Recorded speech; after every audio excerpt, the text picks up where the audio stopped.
Shalom, shalom, shalom, Israel. First off, giving all honor and praises to Yahweh, to his son Yahweh Shah. Shabbat shalom to brothers and sisters that's watching online. Shabbat shalom to brothers and sisters that's in the building. The name of today's class is Removing Leaven from Household and Marriages. Removing leaven from household and marriages. Now we know, going into the scriptures, we know that leaven is symbolic for sin. When you read in the book of 1 Corinthians chapter 5. Even when you go into the book of Exodus chapter 12. I know we'll be doing extensive breakdowns going into the Passover and leading up. Like we say, brothers and sisters should read these things on our own as well. When Passover comes up, hey, get in that Bible, read all the precepts, all the Exodus precepts, all the Passover precepts, and so forth. So you can understand and have a good knowledge of the history that we have, which is a rich and powerful one, man. Knowing about your forefathers, your grandfathers, and so forth, and foremothers. First precept we're going to go to is the book of 2nd Ezra chapter 14 and verse 13. Because like we said, getting to the heat of the battle. We know World War III is on the brink.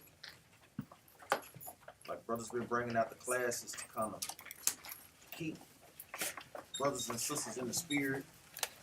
But we can only do so much in class. A lot of times brothers and sisters have to do their part when they're away from the congregation. Diligently reading your Bible, diligently praying, fasting. These things are very, very important for you to grow your spirit in this walk. You get there, Captain, y'all read that for me, y'all. The book of 2nd Ezra, chapter 14, verse 13. Now therefore, set thine house in order. Read that again, Now therefore, set thine house in order. It says, now therefore, set thine house in order. This is a direct commandment. This is the Most High God talking and speaking through Ezra. Read that again from the top out. 2nd Ezra 14 and 13. Now therefore, set thine house in order. So this is a commandment. Set your house in order. Meaning what? First, yourself have to be set in order. Because I know a lot of times, brothers and sisters, they want to tell people about the truth. But the first thing that comes up, what brother is you doing? What sister is you doing? People are not trying to hear about the truth if you're not walking like how you talking. Read that again, up. Now therefore, set thine house in order. And reprove thy people. So it's saying set your house in order. Meaning what? Make sure that you're lining up with the commandments to the best of your ability. Then go and reprove thy people. Meaning what? Correct them. Let them know about the truth. Because they're always going to try to find fault in our people. They're always looking for excuses, always trying to find fault to what? Not coming to this truth. To not what? Learn their heritage. Brother, you wearing your fringes. Brothers, you growing your beard. Sister, you wearing your dresses. Or you in order with your husband. These are the questions that are posed to our people that are what? Not diligently in the truth. So it's telling us, like we're saying, we know that our house is symbolic for what? Ourselves. It goes into your temple, your tabernacle. Let's get that precept right quick. Let's go to 1 Corinthians chapter 3, verse 16. We know that your house is symbolic for your body or for your spirit. Make sure brothers write these precepts down. 1 Corinthians chapter 3, verse 16. Know ye not that ye are the temple of God? It says, know ye not that you are the temple of God. You are the house of God. You are the tabernacle of the Most High God. So we know that the Most High God has his house in order. So guess what? We have to be the same way and follow in his footsteps and keep ours in order. Read on up. Know ye not that ye are the temple of God, and that the Spirit of God dwelleth in you? And the Spirit of the Most High God dwells in us. Jump over to 1 Corinthians 6 and verse 19. 1 Corinthians 6 and 19. What? Know ye not that your body is the temple of the Holy Ghost, which is in you? Which is in what? Which is in you. Read on up. Which ye have of God, and ye are not of your own. And ye are not of your own. Meaning what? These spirits, these bodies do not belong to us. These things belong to the Most High God. And guess what? The Most High God going to require these things back. From dust to dust, ashes to ashes. You want to make sure that, guess what? When your time is coming for judgment, you want to make sure that you're in order with the Most High God, man. Or it will be consequences to be paid. That's why he has the nations with these nuclear capabilities. That'll be the destruction of our people. And it's our job to do what? Set a good example, not only for our household, but more importantly for our nation, man. We want to make the Most High God proud, man. Let's go back to 2nd Ezra chapter 14, verse 13. 2nd Ezra 14 and 13. Now therefore set thine house in order, And your body first. Read on. and reprove thy people. And reprove thy people, meaning it starts with the man first. Like we say, we know that the sisters are the weaker vessels, so it starts with you brothers first, man. Especially you brothers that are married. It's our job as a nation of people to do what? Guide our household, to teach our wives, to teach our sisters. And if brothers are not doing those things, guess what? You got to line up with the Bible. You can't be mad at your wife because guess what? She's not in order on how you want her to be if you're not teaching her. You know, that makes no sense at all, man. It just don't. It's our job to do what? Build up our people. Tear down the lies. Tear down the stigmas that we have on our people. You know, teaching the sisters. Trying to defeat that stigma, that loud black woman.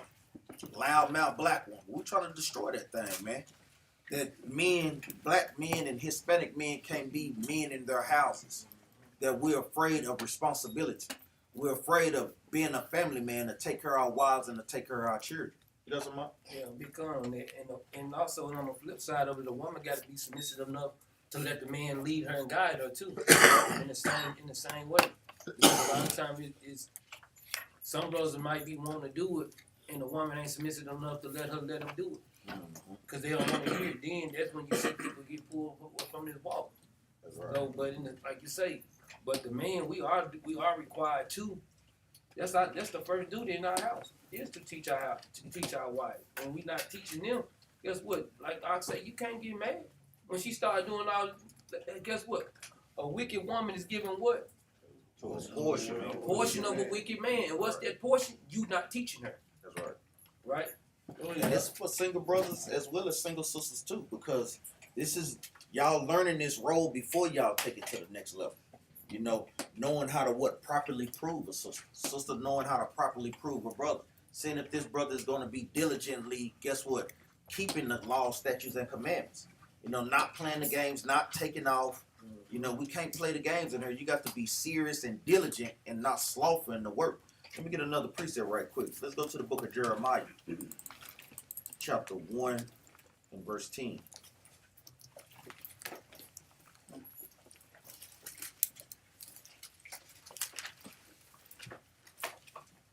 Book of Jeremiah, chapter 1, verse 10. Start at verse 9. Huh?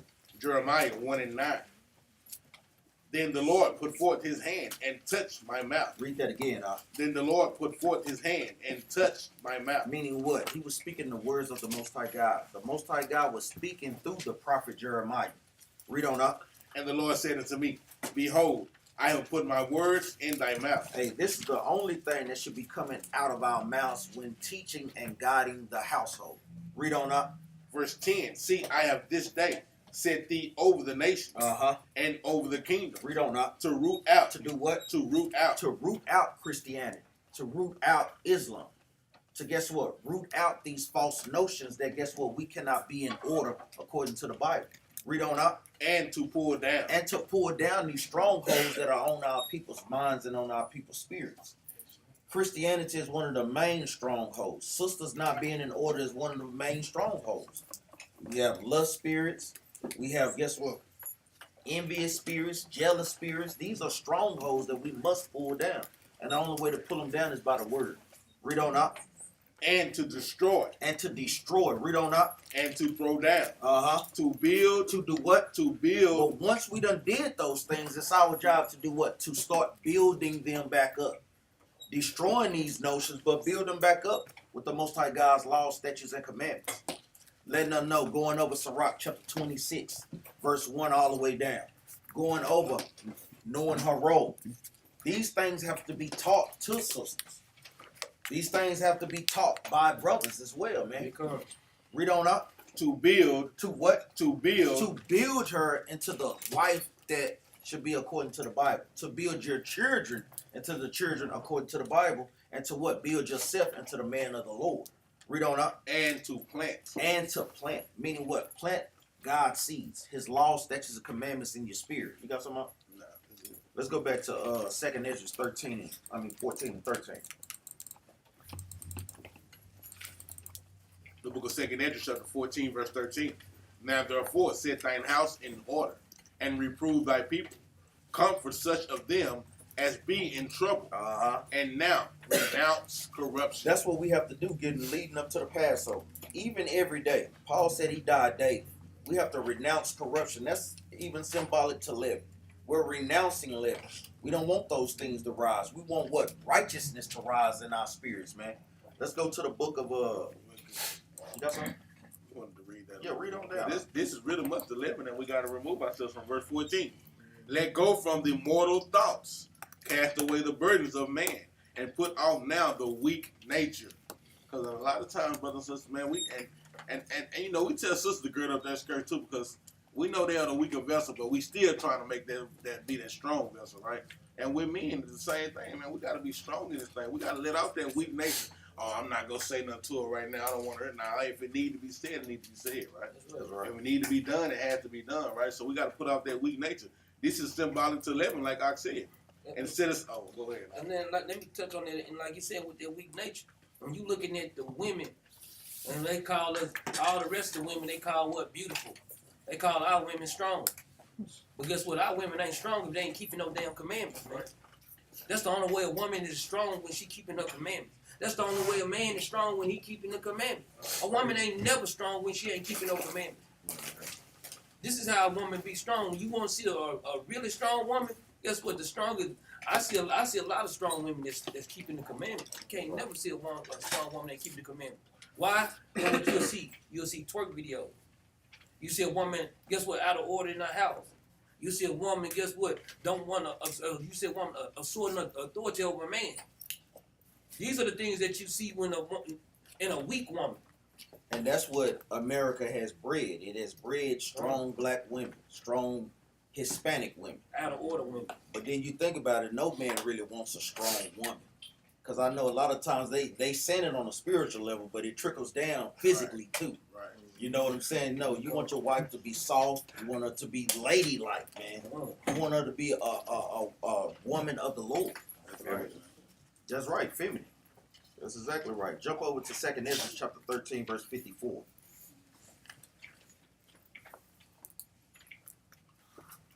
Second Ezra, chapter 13, verse 54. For thou hast forsaken thine own way. That's what we have to do. We have to forsake. 2nd Ezra chapter 13, verse 54. We have to forsake our own way. A lot of times we think that our ways are better than the ways of the Most High God. And you know these things because you see brothers and sisters keep, guess what, falling into certain things they shouldn't be doing. That's you thinking that your way is going to be more than the Most High God's ways. Guess what? The Bible tells us in the book of Proverbs chapter 3, verse 5. Guess what? Don't lean on your own understanding. That's one of the main problems that we have, especially in marriages. You see that. They want to lean on their own way. They don't want to go to the Bible to solve the problems. Well, I think and I feel. I know brothers be super hard and sisters be super emotional. A lot of times those things are always going to clash. But one thing that we can agree on and come on one accord with is what? The Bible. Brother, is you guiding her according to the scriptures. Sister, is you listening to your husband guide you according to the scriptures. Go ahead, huh? And then guess what, sister? We gonna help the ones that's doing t-shirts. Guess what? That's a new slogan. I feel will get you killed. That's a new slogan. Make sure y'all write that down, man. And that's the truth. I feel will get you killed, man. Be straight in the lake of fire. Well, guess what? In judgment in this world too. There's a lot of brothers right now in the penitentiary right now because they was in their feelings. Brother hurt their feelings, I'm gonna come away and kill you. Brother hurt their feelings, now I'm gonna rob you.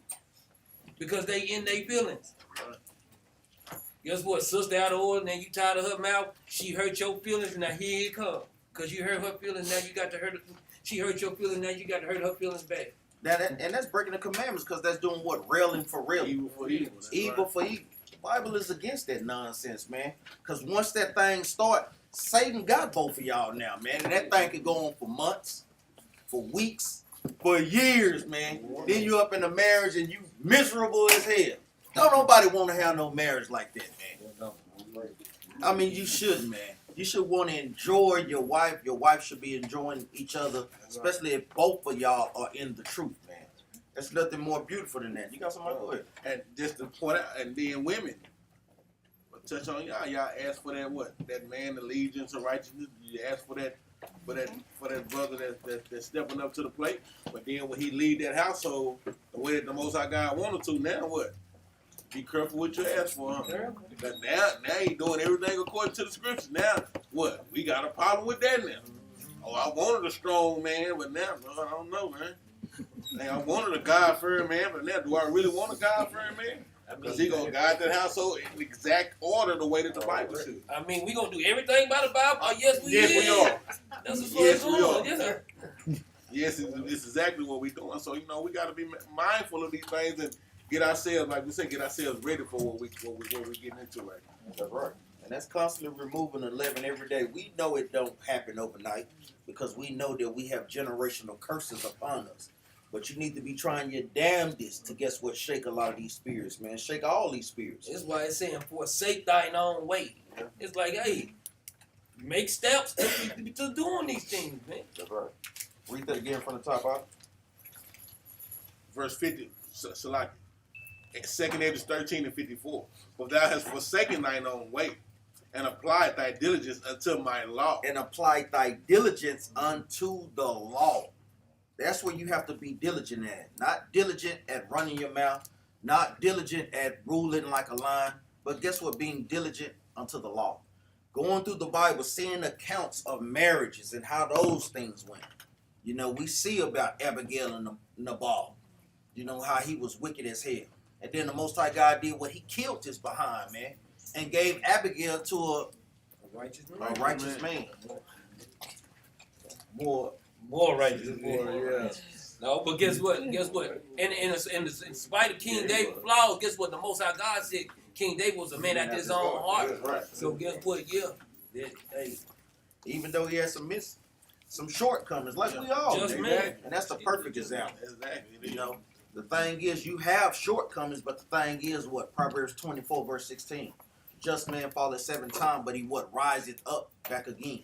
Not trying to quote Romans chapter 3, verse 23, when we all fall short of the comings of the Lord. I don't want to butcher it, but y'all know how Christians love to paraphrase that. Read on up. 54. For thou hast forsaken thine own way, and applied thy diligence unto my law, and sought it. And did what? And sought it. And sought after it. A lot of times, like we tell brothers, it says you only want to be holy coming to class. No, being an Israelite is a lifestyle. You got to live this every day. That's right. Every day, man. When you're on Facebook, being righteous. You're on TikTok, doing them little stupid dances. Quote scriptures on that thing, man. Let's see how many TikTok followers you get then. Like we say, go on there and share some of the videos, man, showing our people, guess what, who they are according to the Bible. This is our job as a nation of people. Read on up. Verse 55. Thy life hast thou ordered in wisdom. And we know what wisdom is. What? Deuteronomy, what? All praise. Thy life hast thou ordered in wisdom. It's nothing more beautiful than seeing an Israelite family that's in order. Guess what? That is peace in the household because guess what? Everybody know their role. A lot of times the black family, the Hispanic family is broken because guess what? We don't know our roles. Husband don't know his role. We know husband is what? Protector, provider, the teacher, the guide. Guess what? Those are what his roles is. Sisters are to do what? Guide the children. Be submissive unto her husband. Guide the house. These are roles. When people get outside their roles, guess what? That's where you have chaos. The children is to be what? In subjection to the mother and to the father. Go ahead, Because I want to make sure we straighten that thing out about King David. Go to 1 Corinthians, not 1 Corinthians, go to 1 Kings chapter 15 right quick. Start at verse 3 right quick. But we want to make sure, like you say, when brother Most High God did take Abigail from the ball and gave it to King David. But this is what the Lord felt about King David. Read that right quick. First Kings 15 and 3. Mm-hmm. And he walked in all the sins of his father. So this is going into what's it called? What's it? Abijah. Yeah. Read. And he walked in all the sins of his father when he had done before him. And his heart was not perfect with the Lord his God, as the heart of David his father. Because guess what? He said his heart was not perfect with the Lord, as if his father David. So David's heart was what? Perfect with the Most High God. Abijah's heart wasn't, because he walked in the sins of his father, which David did. I mean, David committed some sins, but he wasn't walking in the sins of his forefathers, right? Read on. Verse 4, nevertheless, for David's sake did the Lord his God give him a lamp in Jerusalem to set up his son after him and to establish Jerusalem. Verse 5. Verse 5, because David did that which was right in the eyes of the Lord and turned not aside from anything that he commanded him all the days of his life. So guess what? Everything the Lord commanded King David to do, he did all his life. But guess what? King David did at one point, what he did, lean to his own understanding on what? Committing adultery, right? And putting the brother to what? To the heated battle to get killed, right? But everything else besides that, what happened? Because you know, like the Most High God looking at everybody, just man followed several times, but guess what he did? He stayed on the right path, right? Read. Verse 5, because David did that which was right in the eyes of the Lord and turned not aside from anything that he commanded him all the days of his life. All the days of his life. Read. Save only in the matter of Uriah the Hittite. So that's going into the point of King David, showing how his heart was with the Most High. His heart was perfect with the Most High God, right? According to verse 3, and how David didn't turn aside to what the Most High God commanded him. Go ahead, Let's go back to 2nd Ezra chapter 13 and 54. Read that out. 2nd Ezra 13 and 54. For thou hast forsaken thine own way, and applied thy diligence unto my law, and sought it. Thy life hast thou ordered in wisdom, and hast called understanding thy mother. Let's go to the book of Sirach. And that's one thing, like we said, we have to have understanding on how to have a marriage as being an Israelite. You know, we have the terms marriage in the American sense. And you see the statistics and the numbers when you see those things, man. It's on a decline. Like we say, you hear it all the time. More people was married during the time of slavery than doing now. You know, and that's very sad, man. We understand why, because we don't have the laws of God. But like you said, we're trying to break these generational curses, man, by doing what? Keeping the commandments of the Most High God. So you have to understand your role in this thing. Let's go to the book of Sirach 27 and 3.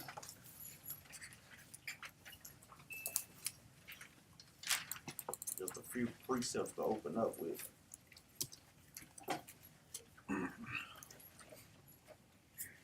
The book of Sirach, chapter 27, verse 3. Unless a man hold himself diligently in the fear of the Lord, his house shall soon be overthrown. Read that again, Sirach 27 and 3. Unless a man hold himself diligently in the fear of the Lord, his house shall soon be overthrown. Unless a man hold himself diligently in the fear of the Lord, his house shall be soon overthrown. Now that's some things that brothers and sisters have to meditate on, man. Like we're saying, if you're not diligent in this walk, the Most High God will cause problems to happen to you that you won't be able to get out of, man. Only by being diligent are you able to beat down certain spirits that own you. That is the only way, man. Putting in work amongst the congregation. Coming to class as much as you need. Captain Jerbaugh said that. Hey, if you need to come to class every week or every day, man, you have to do what you have to do to build your spirit, man, and to show growth in this walk, man. Like I say, or you will be thrown down, man. Meaning what? Just open them doors like we always say. Look at our people that's all downtown, man. You see they don't know who they are, what their purpose is in life, what the Most High God requires of them. We can see it, man. We can see the hurt and the pain in their eyes. They don't know why they're going through these things. It hurts, man. But they're not keeping the commandments, so we obviously know why, man. And that's a heavy scripture. I say, unless a man hold himself diligently in the fear of the Lord, his house shall soon be overthrown. That means problems will occur in your house. That's right. Guess what? And you not showing the diligence, guess what happens? It will be overthrown. You'll be taken right along with the snare, man. Guess what? Some of us men, guess what? Your wife get out of the truth, you'll be out of the truth too. Guess what? Some of you women, if your husband out of the truth, you'll be out of the truth too. That's how this thing works. Some people really do this. Guess what? Oh, he ain't keeping the commandment more. I ain't gonna do it either. See, that's how this thing works. We got to start like, boy, this thing, like I said, this every scripture, man. Mm-hmm. Like I said, your house, wives out of order, children's out of order, and it's hard to get those things back in order if you're not diligently taking the time to get those things in order. Like you say, children are not gonna. Hey, it's a process to this thing, man. You have to constantly be, guess what, steadfast at that thing. Children are not gonna always go along with the program. That's why you have to, guess what, teach them diligently, man. Wives too, man. You have to constantly go over these things, man, to beat down these spirits, because that's all that they are. They're spirits entering into your wife, entering into your children, and guess what? Cause them to try to go against the Bible. Cause them to try to buck up against the Bible. Because we know these things. Like we say, brothers have to have the patience to see those spirits and know how to, guess what, beat those things down. Going to the book of Sirach, chapter 30. Breaking that thing down on how to guide your children. Going to the book of Sirach, chapter 26, on how to get your wives in order. Book of Proverbs, chapter 31, with a virtuous woman and so forth. Brothers have to know the precepts to go to give the right medicines to heal wives and children in this walk. Let's go to the book of 2 Kings, chapter 20, and verse 1.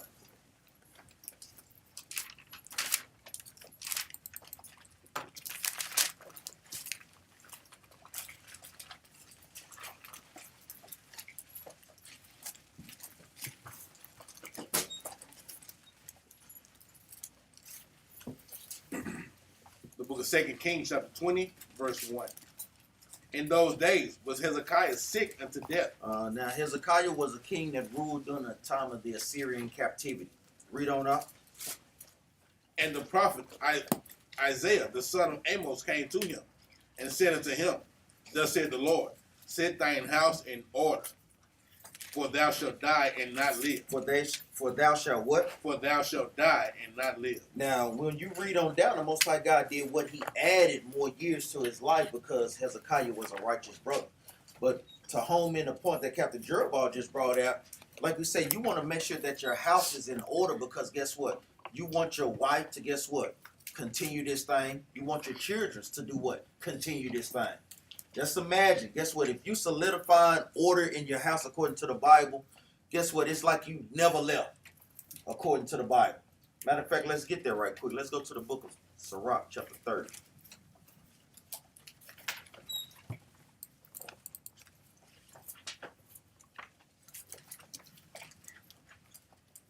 The book of Sirach, chapter 30 and verse 4. Start at verse 3, Salah. The book of Sirach, chapter 30, verse 3. He that teaches his son grieveth the enemy. Grieveth the what? Grieveth the enemy. Uh-huh. And before his friends he shall rejoice of him. Uh-huh. Read on. Though his father died. Though he what? Though his father died. Read on up. Yet he is as though he were not dead. Read on up. For he had left one behind him that is like himself. So guess what? When you properly teaching your family and so forth, Lord forbid if brothers die, guess what? They are continually to walk what? Diligently in the truth. You know, to guess what? Continue your name in that way, man. This thing is very, very important that guess what? Brothers guide households and so forth. Like I say, even for the single brothers, guiding yourself because your house is yourself. Making sure that you're diligently walking in these commandments. You don't think sisters see those things? There's flip side to that. Brothers see how the sisters are. You know? And this is a proven process within itself. Let's go back. You got something? Go ahead. This is like Mattathias, man, with his son, That's right. Maccabees and them, man. That's me. Kill him, get him out of here now. You got one even stronger coming, man. Another one. Got to deal with him and said it grieved the enemy, man. That's right. They don't like that, man. When you properly guide in your household, you have sisters in order, families in order now. The enemy don't like that, man. They don't. They don't want to see that. That's right. Like you said, and that's a perfect point I gave.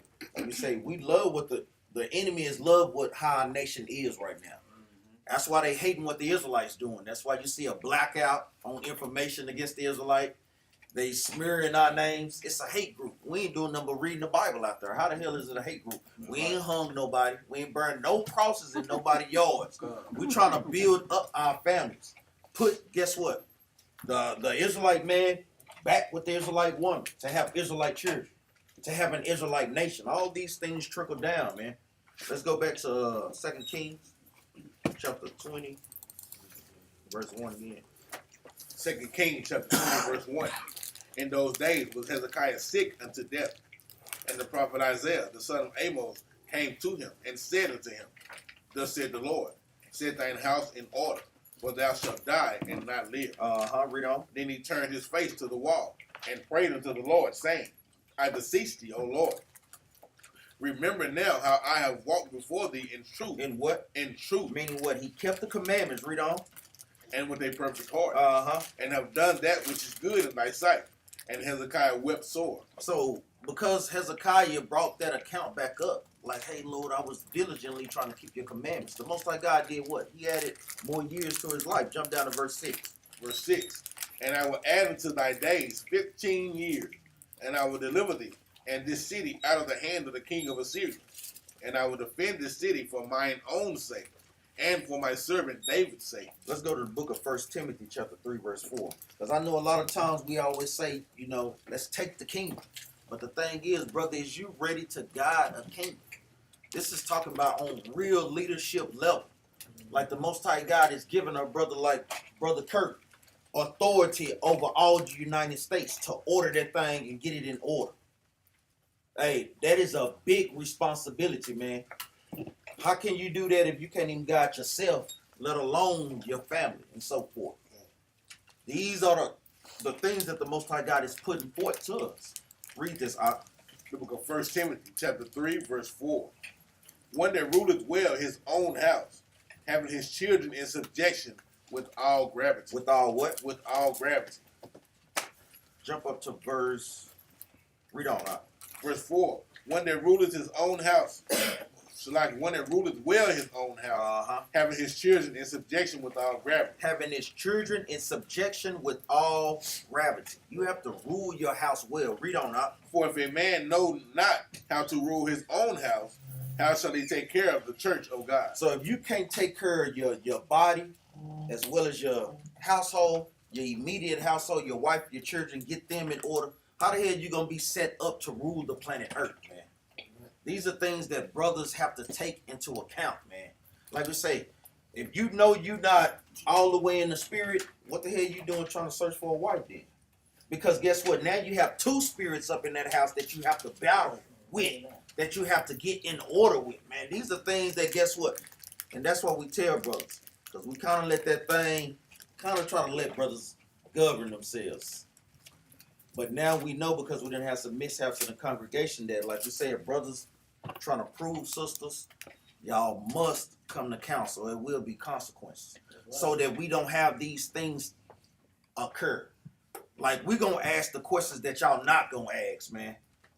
We'll take the time to, guess what? Brothers are not trying to get in brothers' building, but I'll be damned if, guess what? We're not going to run this congregation in order according to the Bible, man. Brothers may not care about the consequences according to the Most High God. Sisters may not care, but guess what? I care, man. I care, because guess what? The Most High God has put us in charge of this thing, man. Right. So we'll be held accountable for that. Go ahead, huh? No, go ahead. I'm just yes, sir. agreeing with that 100%. Because this is how everything goes. You ain't brother barely coming to class. Only time you see him is on the Sabbath. Guess what? You think that brother fit to lead a household? Guess what? Brother not studying their Bible. The only time they study their Bible is when they come to class. You think that brother can lead a household? Let alone a kingdom, let alone the planet Earth. Look here, I'm keeping it on a small level, because you can't get to that next. You can't get to the next level until you learn how to do this level.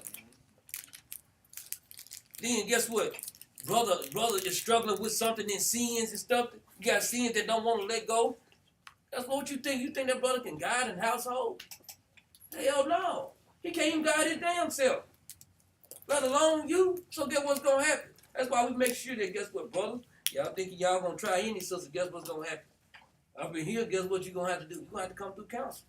Shots fired. You got the brother coming. Brother, I'm about to prove this sister. I'm about to prove this sister, brother. Brother, you got a job? What, you got your own place?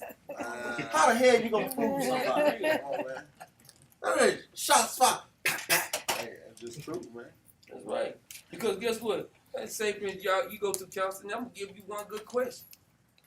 Your sister might like to have sex 10 times a week. You might want to have it once. You might not like it at all. You think that's what she want to do?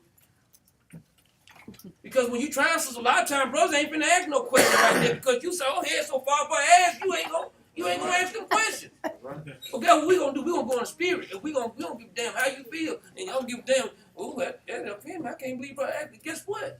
There's some things you got to deal with. Now you got to deal with a title. Because the thing is, you want an easy and smooth transition That's into it. marriage.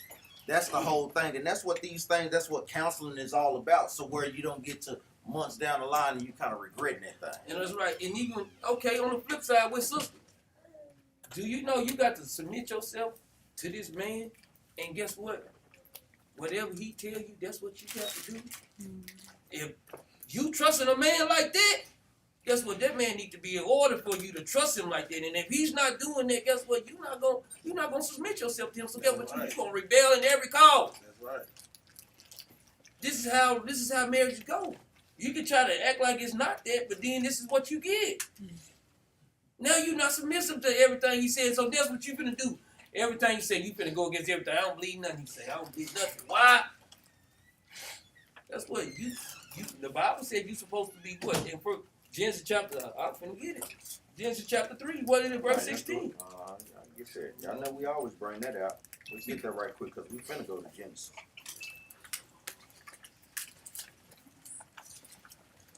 Like we say we have to reinforce these things because we want to see marriages in congregations. We want to see them prosper. That's right, man. But if it start out of order, how the hell is it gonna end up? Man, You know, for real, man. You gonna put a clean thing through the unclean thing. come on, man. How can I? That's Rock 34. You get to read that off. The book of Genesis, chapter 3, verse 16. Unto the woman he said, I will greatly multiply thy sorrow and thy conception. In sorrow thou shalt bring forth children, and thy desire shall be to thy husband, Just like, read on. and he shall rule over thee. And now that's the spirit that sisters have to be in. Do y'all 100% agree with that verse? And these are things that you have to contemplate on a day-to-day basis, man, before you take that very important step. Are you ready wholeheartedly to submit, even when you don't agree with how the brother is going about it? You know, these are things that you have to contemplate on, man. And that precept is Sirach chapter 36 and verse 24. Make sure y'all write that precept down beside it. And I'm going to read it. And he that getteth a wife beginneth a possession, a help like unto himself, a pillar of rest. So guess what? That woman becomes what? The man's possession. That's why a woman leaves her father's house. They can block her prayers to go. Guess what? Go to her husband. They can block her prayer or vows to the Most High. That's how they can be able to do it because you leaving your father's house. Now you going into a man that can do the same thing that have the same authority over you that your father had. Like we say, even going back, what is the process? Any brother know the process for marriage? Who can give me that? Brother Charles, what's the process for marriage? Process for marriage. Hebrews. Now, you can just say it. What's the process? The process, usually in Israel, the father already be set up. Yeah. Right? So you would choose the family, like, I want my daughter, your son, like, his son or daughter, you know. So then that'll be approved through the father in the family. That's right. Now, even we'll bring it up to today's times. We kind of want to take it there. You know, y'all see each other. What they say proving, what they say courting, we say proving according to the Bible. Y'all proving each other. You feeling sister out, feeling each other's spirits out to see if she's going to be on one accord. And y'all using that through what? Through the scriptures. Then y'all take it to the next level. But the first thing, brothers got to do what? They have to be in order first. Let's go to the book of Genesis. Chapter 2. And verse 19. The book of Genesis, chapter 2, verse 19. And out of the ground the Lord God formed every beast of the field and every fowl of the air, and brought them unto Adam to see what he would call it. To do what? To see what he would call So it. the Most High God gave what? Adam a what? A job. His job was to name all the animals. So that's the first step with brothers. Like we say, trying to prove sister. Making sure that you can what? Be a protector and a provider. He gave him a job first. Jump up to verse 18. 8 right quick. Okay, jump down. Genesis chapter 2, verse 8. And the Lord God planted a garden eastward in Eden, and there he put the man whom he had formed. Same thing that Akka said. Jump down to verse 15. Verse 15. And the Lord God took the man and put him in the garden of Eden to dress it and to keep it. So Adam what? Got a job. Then he got what? A place to stay. Jump down to verse 22. 22. And the rib which the Lord God had taken from man made he a woman and brought her unto the man. And Adam said, This is now bone of my bones and flesh of my flesh. She shall be called woman because she was taken out of man. Read on up. Therefore shall a man leave his father and his mother, and shall cleave unto his wife, and they shall be one flesh. And they shall be what? One flesh. So Adam got a job, got a place to stay. Then he got a wife. And then they became what? One flesh. Meaning what? That they're dealing in the same spirit, on one accord with each other. Go ahead, Ak. Just like Ox said, verse 8. God, he said, and the Lord God planted a garden eastward in Eden, and there he put man whom he formed. So now, like he said, gave him a place. We see verse 15, he had the job that he had to dress it. Verse 18, God said, guess what? Well, in verse 18, and the Lord God said it's not good that a man to be alone. Salaki. 21, verse 21. So after the Most High God put him in deep sleep and he gave him a woman, do y'all see what happened in between the transitions? After he gave him a job and after he gave him a house and after he gave him a job, he was seeing if he was obedient enough to do what? Name all the animals in between those things, right? So guess what? In the transition of you getting a house and a job, the Lord finna see if you obedient to do what? To listen to him and what he says. This is a whole transition of him, like after the Most High God seen Adam and he started naming all the animals after God made Adam and he put him in the garden and he gave him a job. Guess what? He wanted to see, was he obedient enough to do what he said. It's obedience inside of that thing though, right? This is the whole point. He ain't just giving it to him and just gave him a woman. He seen if he's obedient first, then he got the woman.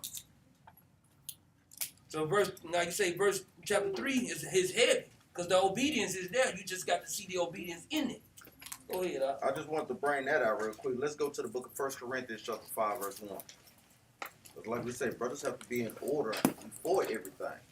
Like we say, so you can have a good transition. Like we say, you got your house in order, get your family in order, the congregation is in order. All these things have a trickle down effect. The book of 1 Corinthians chapter 5 and verse 1. Go ahead up. 1 Corinthians 5 and 1. It is reported commonly that there is fornication among you, and such fornication as is not so much as named among the Gentiles. So this is Paul addressing a church in Corinth. Each church had different problems that, guess what, Paul was sent to address and to, guess what, tell that leadership to get certain things under control. This particular congregation in the book in Corinthians had what? Problem with fornication. As such that has not been named among the Gentiles. Read on. That one should have his father's wife. That what? That one should have his father's wife. So up in the congregation in Corinth, you had a brother that was sleeping with his father's wife. Sleeping with his mom-in-law. You know, that's totally out of order. Like we say, fornication is going into what? Sexual sin. When you read what? The book of Leviticus chapter 18. Let's get there right quick.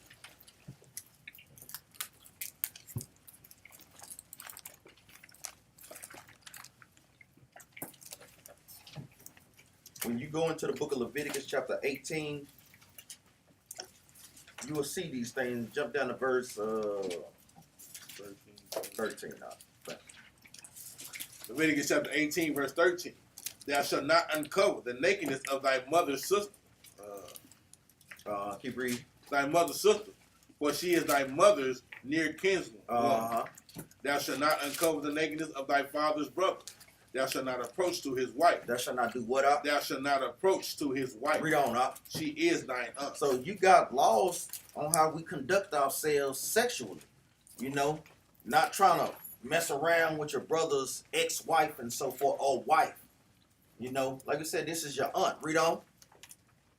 Thou shalt not uncover the nakedness of thy daughter-in-law. Read that again, Thou shalt not uncover the nakedness of thy daughter-in-law. because they may not be blood relative, but guess what? That thing is sanctified by what? By marriage. You have that thing is very, very serious, because if you can't control yourself in that, who knows what you would do, man? Read on. She is thy son's wife. Uh-huh. Thou shalt not uncover her nakedness. So these things are going into what the brother did in the book of Corinth, or Corinthians, is going into sexual sins. Let's go back. And we know our forefathers did that too, Reuben, but it wasn't his wife, it was his concubine. And that you can get that in Genesis chapter 35 and verse 22. When Reuben had slept with Let's get there right quick. Because the Most High God judged him for that thing, man. That's why that's why the Native American Indians is going through what they're going through now, man. Reuben would also been the head of the Northern Kingdom, but That's right. because of that, people became. That's right.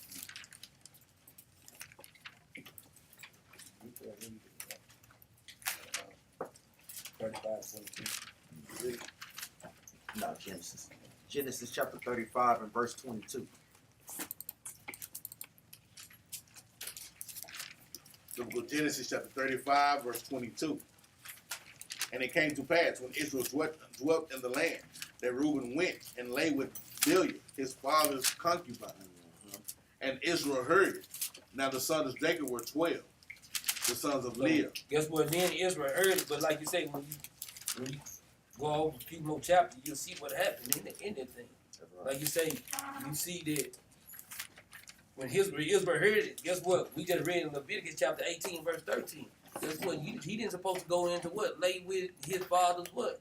Wife. But if a father laying with this woman, then how in the hell you think you can lay with him? It ain't work that way. And it's letting you know that they had the commandments during that time too. Let's go to the book of Genesis chapter 49 and verse 3. Because Reuben was judged for that.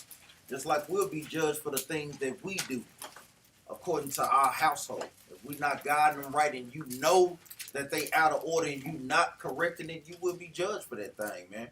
Read this, Book of Genesis chapter 49, verse 23. No, 49 and 3. It's like 49 and 3. Reuben, thou art my firstborn, my might, and the beginning of my strength, the excellency of dignity, and the excellency of power. Because even when the Spanish came over here, they regarded the tribe of Reuben as having dignity. They never seen this area as clean as it was. They dressed like royalty.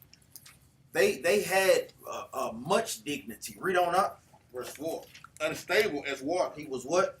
Unstable as water. Meaning what? They loved to worship other gods. That made them unstable as water. Read on. Thou shalt not excel. Thou shalt not what? Thou shalt not excel. They wasn't going to prosper when they came over here to the Americas because they dealt in those sins. That's why the Most High God did what? Cut them off. Had Esau come and take this land literally from them. Read on. Because thou wentest up to thy father's bed, then defiled thou it. He went up to my couch. He went up what? He went up to my couch. So he defiled his father's bed, so guess what? He had to pay the judgment for that thing, man. That's what the judgment was, letting you know that guess what? We not just in this alone, man. The things that you do, guess what? The Most High God can judge you through your wife, through your children. These things are no games, man. Let's go back to 1 Corinthians chapter 5, verse 1. We have to be mindful of these things, especially if you know. Now, here's where the part comes in, especially if you know that they're out of order and you're not doing nothing about it. That's the key to that. And we're going to touch on that too. The book of 1 Corinthians, chapter 5, verse 1. It is reported commonly that there is fornication among you, and such fornication as is not so much as named among the Gentiles. Read on, that one should have his father's wife. Read on. And you are puffed up and have not rather mourned that he that had done this deed might be taken away from among you. So it's certain things that brothers may do or certain things sisters may do in the congregation that'll literally have you put out of the congregation, man. Because guess what? This causes what? Sin to, guess what? Rise in this thing. And that's the comparison. That causes leaven to rise. Certain sins you do, hey, you just have to be put up out of the camp, man. You know, you done been told this such and such times and you still dealing in that type of spirit, man, you gotta go. Because then that spirit will jump on what? This brother. Jump on that brother. Then jump on this sister. And you had a whole damn congregation out of order, man. That's why we be on there telling and teaching brothers and sisters to do what? Learn, have the spiritual discernment in this thing. Make sure that you doing your part, so guess what? Those spirits don't jump on you. This thing is very serious, Israel. Like we say, this ain't a physical fight. This is a spiritual fight, man. Jump down to verse 6. 1 Corinthians 5. Verse 5, Salaki. 1 Corinthians 5 and 5. Uh-huh. To deliver such as one unto Satan for the destruction of the flesh. For the destruction of what? For the destruction of the flesh. So if brothers and sisters cannot control their flesh, the Most High God will give you up to Satan to what? To destroy you. If you're not being in order on how to prove a wife, how to get a wife, how to get a husband, guess what? You're setting yourself up for destruction. Read on up. That the spirit may be saved in the day of the Lord. Read on up. Your glory is not good. Know ye not that a little leaven leaveneth the whole lump? So a little sin does what? Leaveneth the whole lump. Like we say, we compare this all the time to counsel. And people that's dealing with counsel, they say if you could catch it at its beginning stages, then you'll be better off. But if you don't put that counsel in check, a lot of times it does what? It spreads and it grows, and eventually it does what? It kills you. That's the root judgment of that thing, man. Read on. Verse 7. Purge out therefore the old leaven, that ye may be a new lump. That you may be a what? That ye may be a new lump. So purge out the old sin that you have in you, that you may be a what? A new person. That's what the Passover is all about. The Most High God passed over us so he wouldn't kill us. Now, guess what? It's more so on the spiritual level. It's still on the physical level, but more so on the spiritual level. If you can't purge out these sins, the Most High God will give you up to, guess what? A reprobated mind. And then a lot of them brothers, they kind of still, you will still see them brothers and sisters, and they like, you will see them, I guess, when they'll say, yeah, I'm still in the truth. But what happened when they in the truth? The Most High God set a wicked person over them. And you'll see them start going off. Matter of fact, we can prove it. Go to Psalms chapter 109. Start at verse 5. The book of Psalms, chapter 109, verse 5. And they have rewarded me evil for good, Read. and hatred for my love. Now this is going into the adversaries of King David, but guess what? Hold on, start from the top again. Book of Psalms chapter 109, verse 5. Verse 5. Psalms chapter 109, verse 5. And they have rewarded me evil for good, and hatred for my love. Read. Set thou a wicked man over him, and let Satan stand at his right hand. So this is one thing that King David was sitting up there, guess what, going against, praying over on his adversaries. Guess what? These are people that was going against the Most High God. What you think happened? We see brothers lead congregations, then they start getting led by some wicked-ass people, then you see them get thrown to hell all the way off. You see brothers and sisters get thrown. You see brothers, now all of a sudden, the Sabbath don't mean the Sabbath no more. All of a sudden, guess what? Sabbath ain't sundown or sundown no more. All of a sudden, guess what? The high holy days, we don't keep them no more. We don't wear fringes no more. Christ ain't Christ no more. Ain't the king no more. All of a sudden, you can divorce your wife for anything. Boy, you see what I'm saying? That thing is very, very serious, man. It is. You get set, that wicked man gets set over you, then here you go, loop-de-loop. You get caught up in them snares. Go ahead, Read verse 7. Verse 7. When he shall be judged, let him be condemned, and let his prayer become sin. And let his prayer become what? And let his prayer become sin. Meaning what? When you can't shake those things, the Most High God is not hearing your prayer. That's an abomination to the Most High God then, man. He's not listening to him at all, man. Let's get an example of that thing. We're going to hold your precept in 1 Corinthians chapter 5. Let's go to 1 Samuel.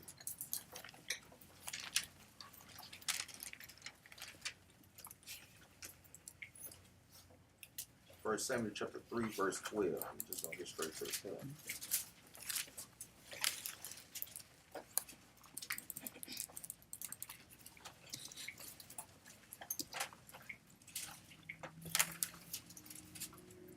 The book of 1 Samuel, chapter 3, verse 12. In that day I will perform against Eli all things which I have spoken concerning his house. Eli was the priest during this time of King David. The Most High God sent Samuel to prophesy to him. Read that again up. Verse 12. 1 Samuel chapter 3. In that day I will perform against Eli all things which I have spoken concerning his house. Concerning his what? His house. Concerning his house. Meaning what? How is it in order or is it not in order? Read on up. When I begin, I will also make an end. He said when he began, he will also make an end. Read on up. For I have told him that I will judge his house forever. For what? Forever. Read on up. For the iniquity which he knoweth. For the iniquity which he knoweth. Meaning what? Brother knowing that his house is out of order. And he's not doing a damn thing to get it back in order. Knowing the children is out of order, knowing your wife is out of order, hell, knowing your damn self is out of order. And you're not doing nothing about it, the Most High God would do what? He would judge you forever, man. Read on now. Because his sons made themselves vile, and he restrained them not. Because during this time, his sons was doing vile things. And guess what? He didn't correct them on it, man.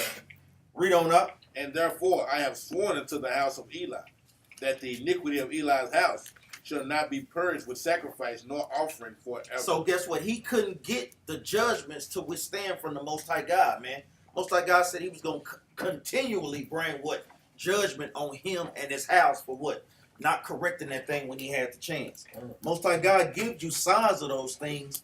That's why it goes back to what? Put off the weak nature. A lot of times you don't want to correct your wife because you know it's going to be an argument. Damn it, let it be an argument. Ding ding. Ding ding. Let it be an argument, man. Ring the bell. I don't feel like fooling. I just got home from work. Brother, the Most High God don't give a damn. Come on with the scriptures, man. Stop playing the game. Because I guarantee if you're studying in your Bible, you should be able to know the scriptures to go to guess what? Mike Tyson. That thing. Get a quick knockout. One precept. 2 at the most. 3 at the most. Let's stop playing the games. When brothers can't do that, they're not what? They're not diligently studying. You're not diligently taking notes. Because brothers talk about these things. We constantly do marriage classes. These are the things that we need in our nation. Give me 2 Samuel chapter 12, verse 10.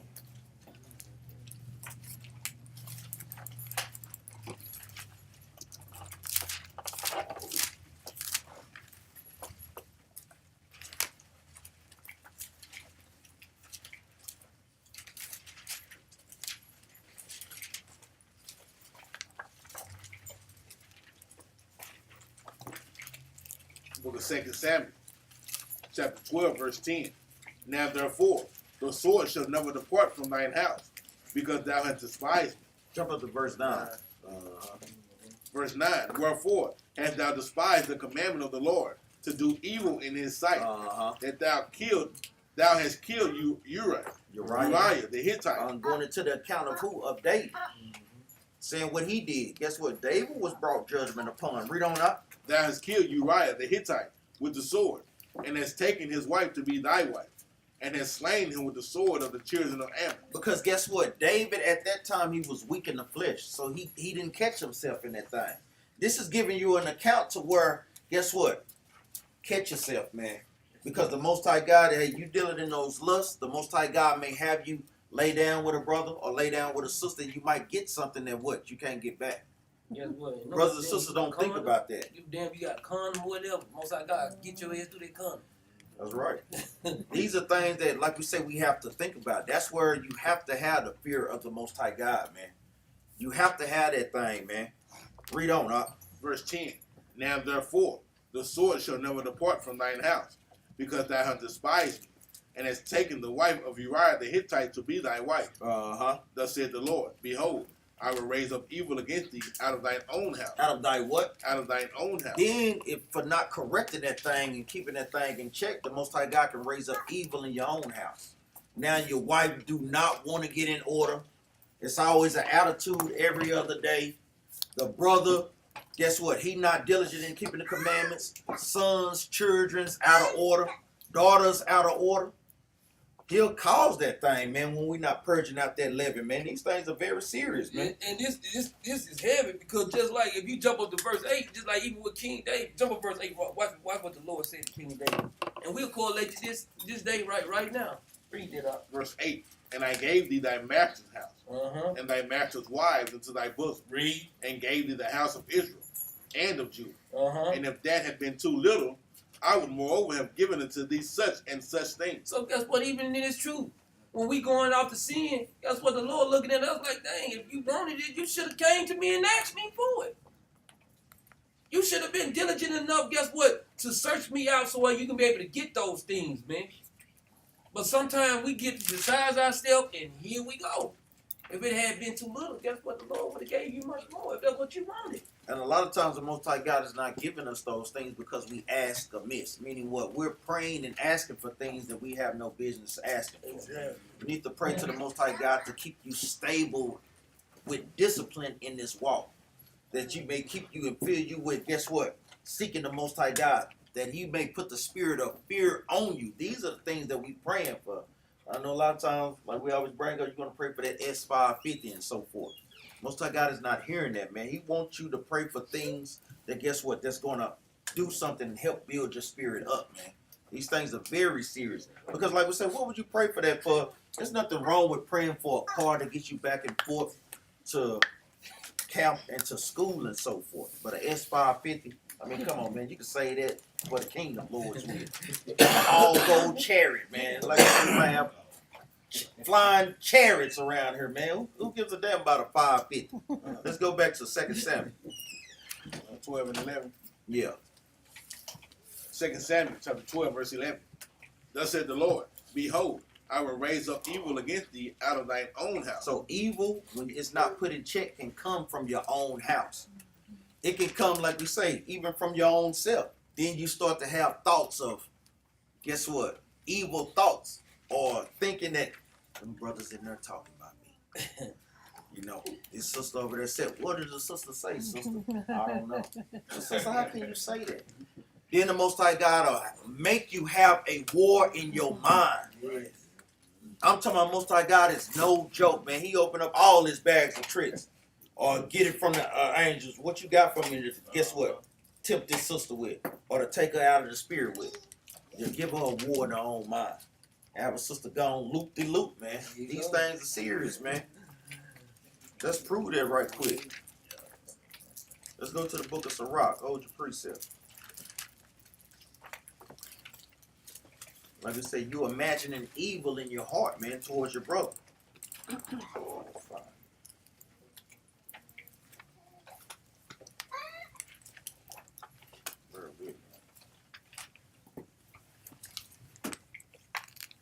Book of Sirach, chapter 37 and verse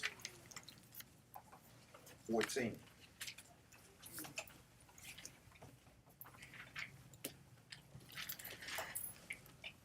The book of Sirach, chapter 37, verse 14. For a man's mind is sometime wont to tell him more than 7 watchmen that sit above and in high tower. So the Most High God can give you that spirit to where your mind is just going everywhere. 7 thoughts in your head to get you to, guess what, fall out this truth, or guess what, make a wrong decision, or take the wrong counsel, or just to go totally off. That's a war in your own mind right there. Let's get another one. Let's go to the book of Zechariah, chapter 8 and verse 17.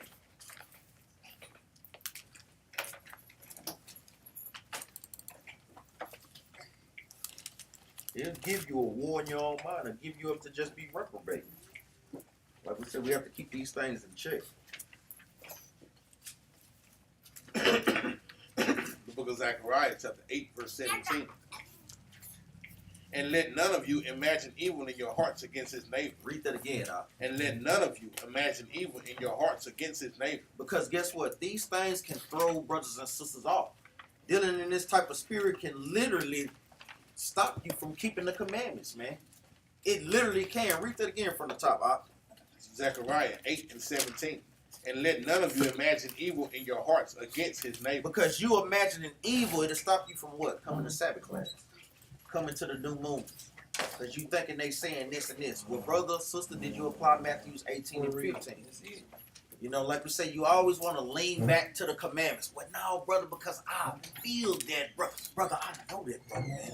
I know he said. Well, brother, what proof you got? I don't know. I just instead of just literally going to a brother, man, you know if a brother, guess what? And if a brother is not being diligent, then what? That fight is for the Lord, man. You can't take it no farther than what the scriptures are allowed you, man. Read on up. Then let none of you imagine evil in your hearts against his neighbor, and love no false oath. For all these are things that I hate, said the Lord. For all these, Most High God hate when brothers and sisters are imagining evil against one another. Because he knows that these are the main problems that come about in congregations. You know, especially among the sisters. Like we say, brothers don't too much have that problem, man. Brothers pretty much get along, man. But we know sometimes these things come up. Now, it be occasions, you know, but I know a lot of times it do be attributed to the sisters. Let's go back to the book of 2 Samuel.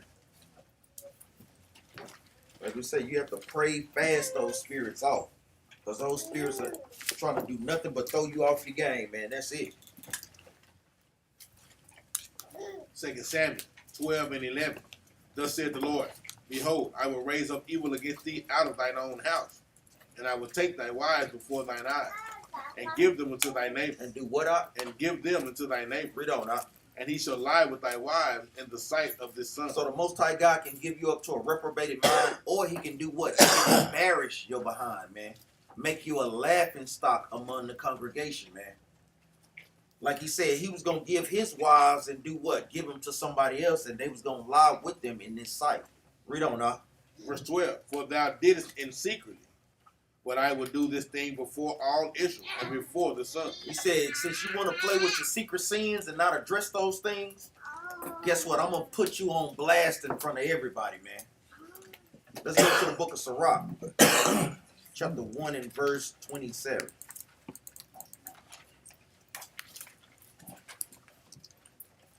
Sirach chapter 1, verse 30.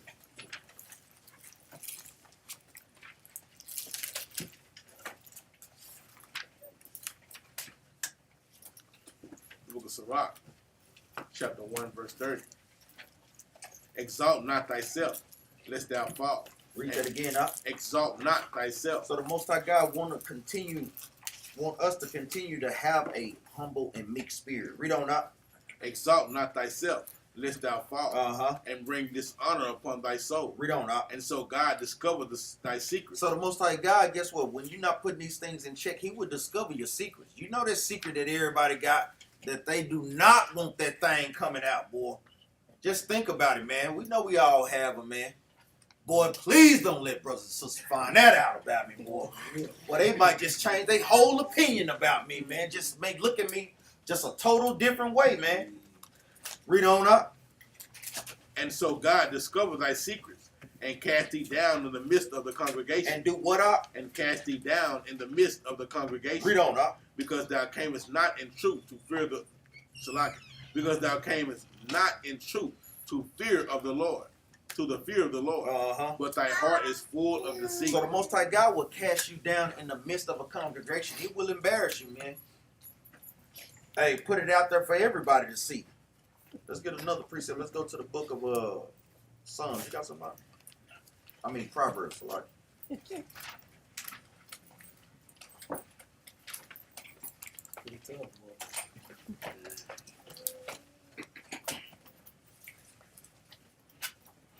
Proverbs chapter 26 and verse 24.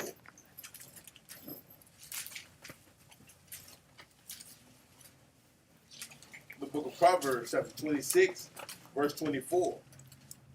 He that hateth dissembleth with his lips, and layeth up deceit within him. It says, he that hated dissembleth with his lips, meaning what? Always causing division amongst brothers and sisters. He that hated, man, you a hater. You know the terms for haters, man. They always got some unnecessary stuff going. Always meddling in other people's business, and their house is not clean. Read on up. When he speaketh fair, believe him not. It says when he speaking fair, when he giving you compliments. Shalom. Shalom, boo. It says believe him not. Read on up. But when he speaketh fair, believe him not. For there are 7 abominations in his heart, Read on up. whose hatred is covered by deceit. His wickedness shall be shown before the whole congregation. Like you said, the Most High God will show the wicked, your wickedness to everybody, man. And literally embarrass you, man, if these things are not put in check. Like I said, no one wants to be put on blast, man. Let's go back. 2 King.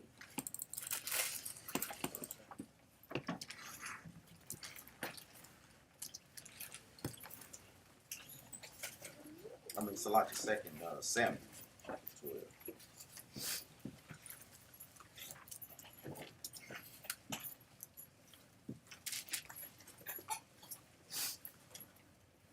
2 Samuel chapter 12, verse 12. For thou didst it secretly, but I will do this thing before all Israel and before the sun. Read on up. And David said unto Nathan, I have sinned against the Lord. And Nathan said unto David, the Lord also has put away thy sin. Thou shalt not die. Jump down, or keep reading. 14. Howbeit, because by this deed thou hast given great occasion to the enemies of the Lord, to blaspheme. Meaning the Most High God used David to destroy a lot of our enemies. The Most High God was thankful for David for that. Read on up. The child also that is born unto thee shall surely die. So he didn't kill David because of his honor that he did towards him, but he was going to do what? He was going to kill a child.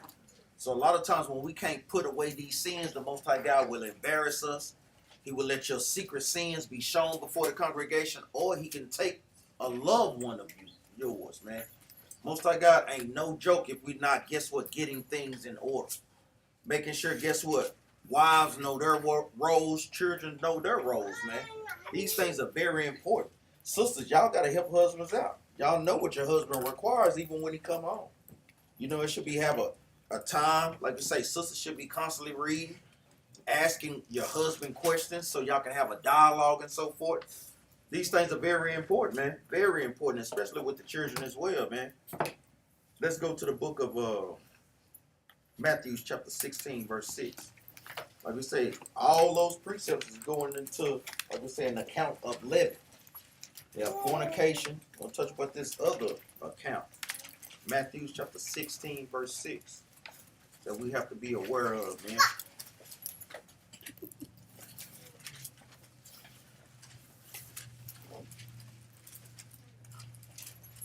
The book of Matthew, chapter 16, verse 6.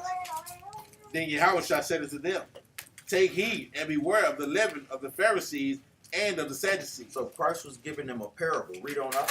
And they reasoned among themselves, saying, it is because we have taken no bread. So they thought it was on a physical note. Not understanding Christ was staying in the spirit, man. Let's get to the point. Jump down to verse 12. Verse 12. Verse 11. So Verse 11. How is it that ye do not understand that I spake it not to you concerning bread? I'm not talking about physical bread. Read on up. That ye should beware of leaven, of the Pharisees and of the Sadducees. Read on. Then understood they how that he bade them not beware of the leaven of bread, but of the doctrine of the Pharisees and of the He Sadducees. says, I'm not talking about bread, but I'm talking about what? The doctrines that what the Pharisees and the Sadducees are bringing out. Equivalent to what the modern day pastors today. Because what is the doctrine? Let's get that precept. Let's go to the book of Proverbs chapter 4, verse 7. Let's see what the doctrine is.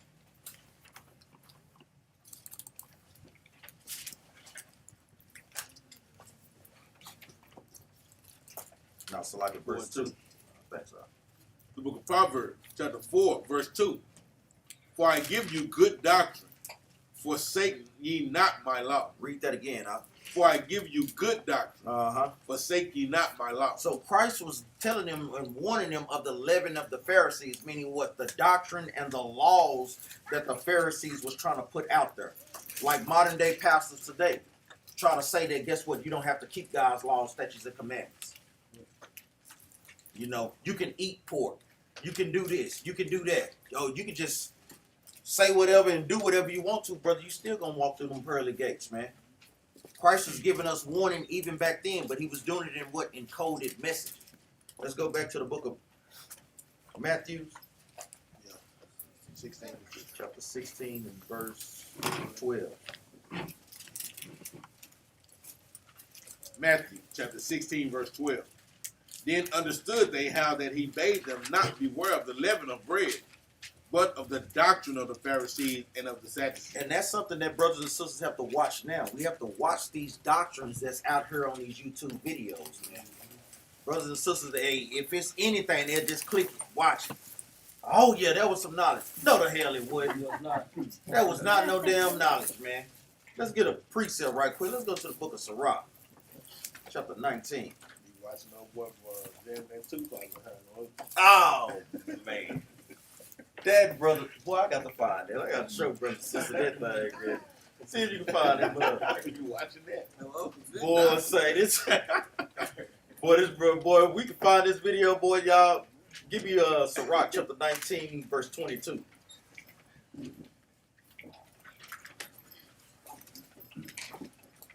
Brothers and sisters have to have discernment in these things, man. Brothers may sound good. He's not going precept upon precept properly. We see TD Snakes, them, they do it all the time, man. Can speak wonderful, man. Yeah, he can light it up with them big fat cheeks, man. He up there sweating. You really think he bringing it out passionately? Brother ain't pulling out damn scripture out of the Bible, man. People be taken by that thing. Oh, TD Jakes, that's my pastor. Well, what did he say? What did he teach about, brother? I don't know, but he brought it out. But He brought it out. He brought that word. What was the title of it? I don't know. Did you write any notes? No, but it made me feel good. Read this again, up. Sirach chapter 19, verse 22. The knowledge of wickedness is not wisdom. Read that again, up. The knowledge of wickedness is not wisdom. The knowledge of wickedness, that is not wisdom, brothers and sisters. You see, brothers and sisters, like we say, brothers and sisters on YouTube. You knowing if you seeing a sister on there teaching, you know that's totally out of order. Well, brother, I'm using it just to teach the sisters. Now, guess what? You have to beware of that deceit, too, because you'll say, shalom, sister, this is for my sisters, but then you're going into scriptures that's not Titus 2 and 3. Sister, you coming with deception, sis. Stop playing the game. You're trying to assert authority. You're going outside the guidelines of the Bible. Read that again. Oh, man, you got to get the other one, man. Watching brother like this, man. That's the guy. No, I want the one where he bald-headed, crip walking on the thing. Yeah, that's him right there. Yeah, it's brother Gaboy, boy, because he crip walking and stuff, man. Turn it up, turn it up.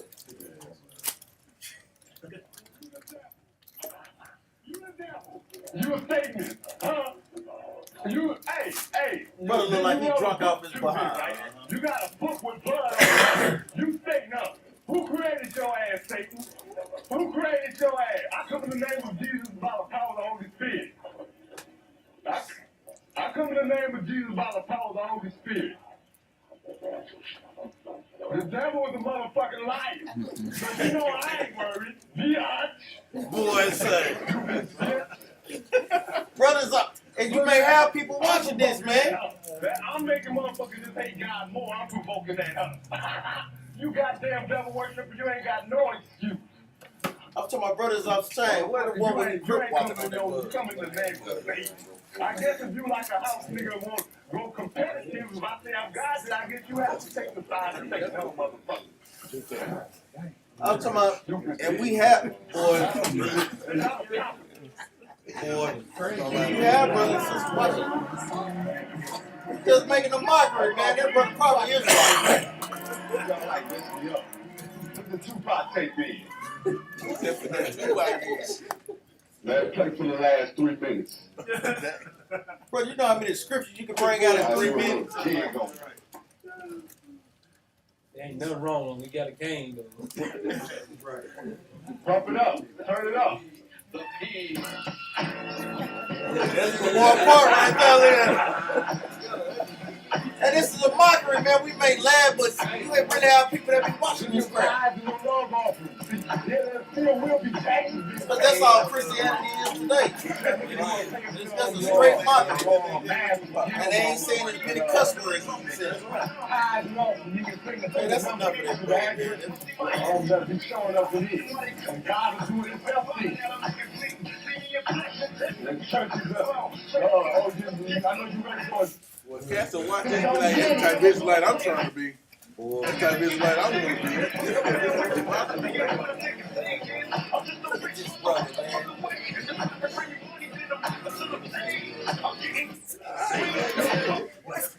Yeah, he turned that devil off, Yeah, man. for real. Little Leaven, man. Boy, hey, a little lever from that brother, boy. Destroy you, man. Yeah, well, he got a whole cast behind him because he telling them, hey, no, play the Tupac. So somebody was playing Tupac, somebody over here filming. Got somebody, yeah. Let's go to the book of Luke, chapter 12, and verse 1. We have to be careful when we watch it on YouTube, man.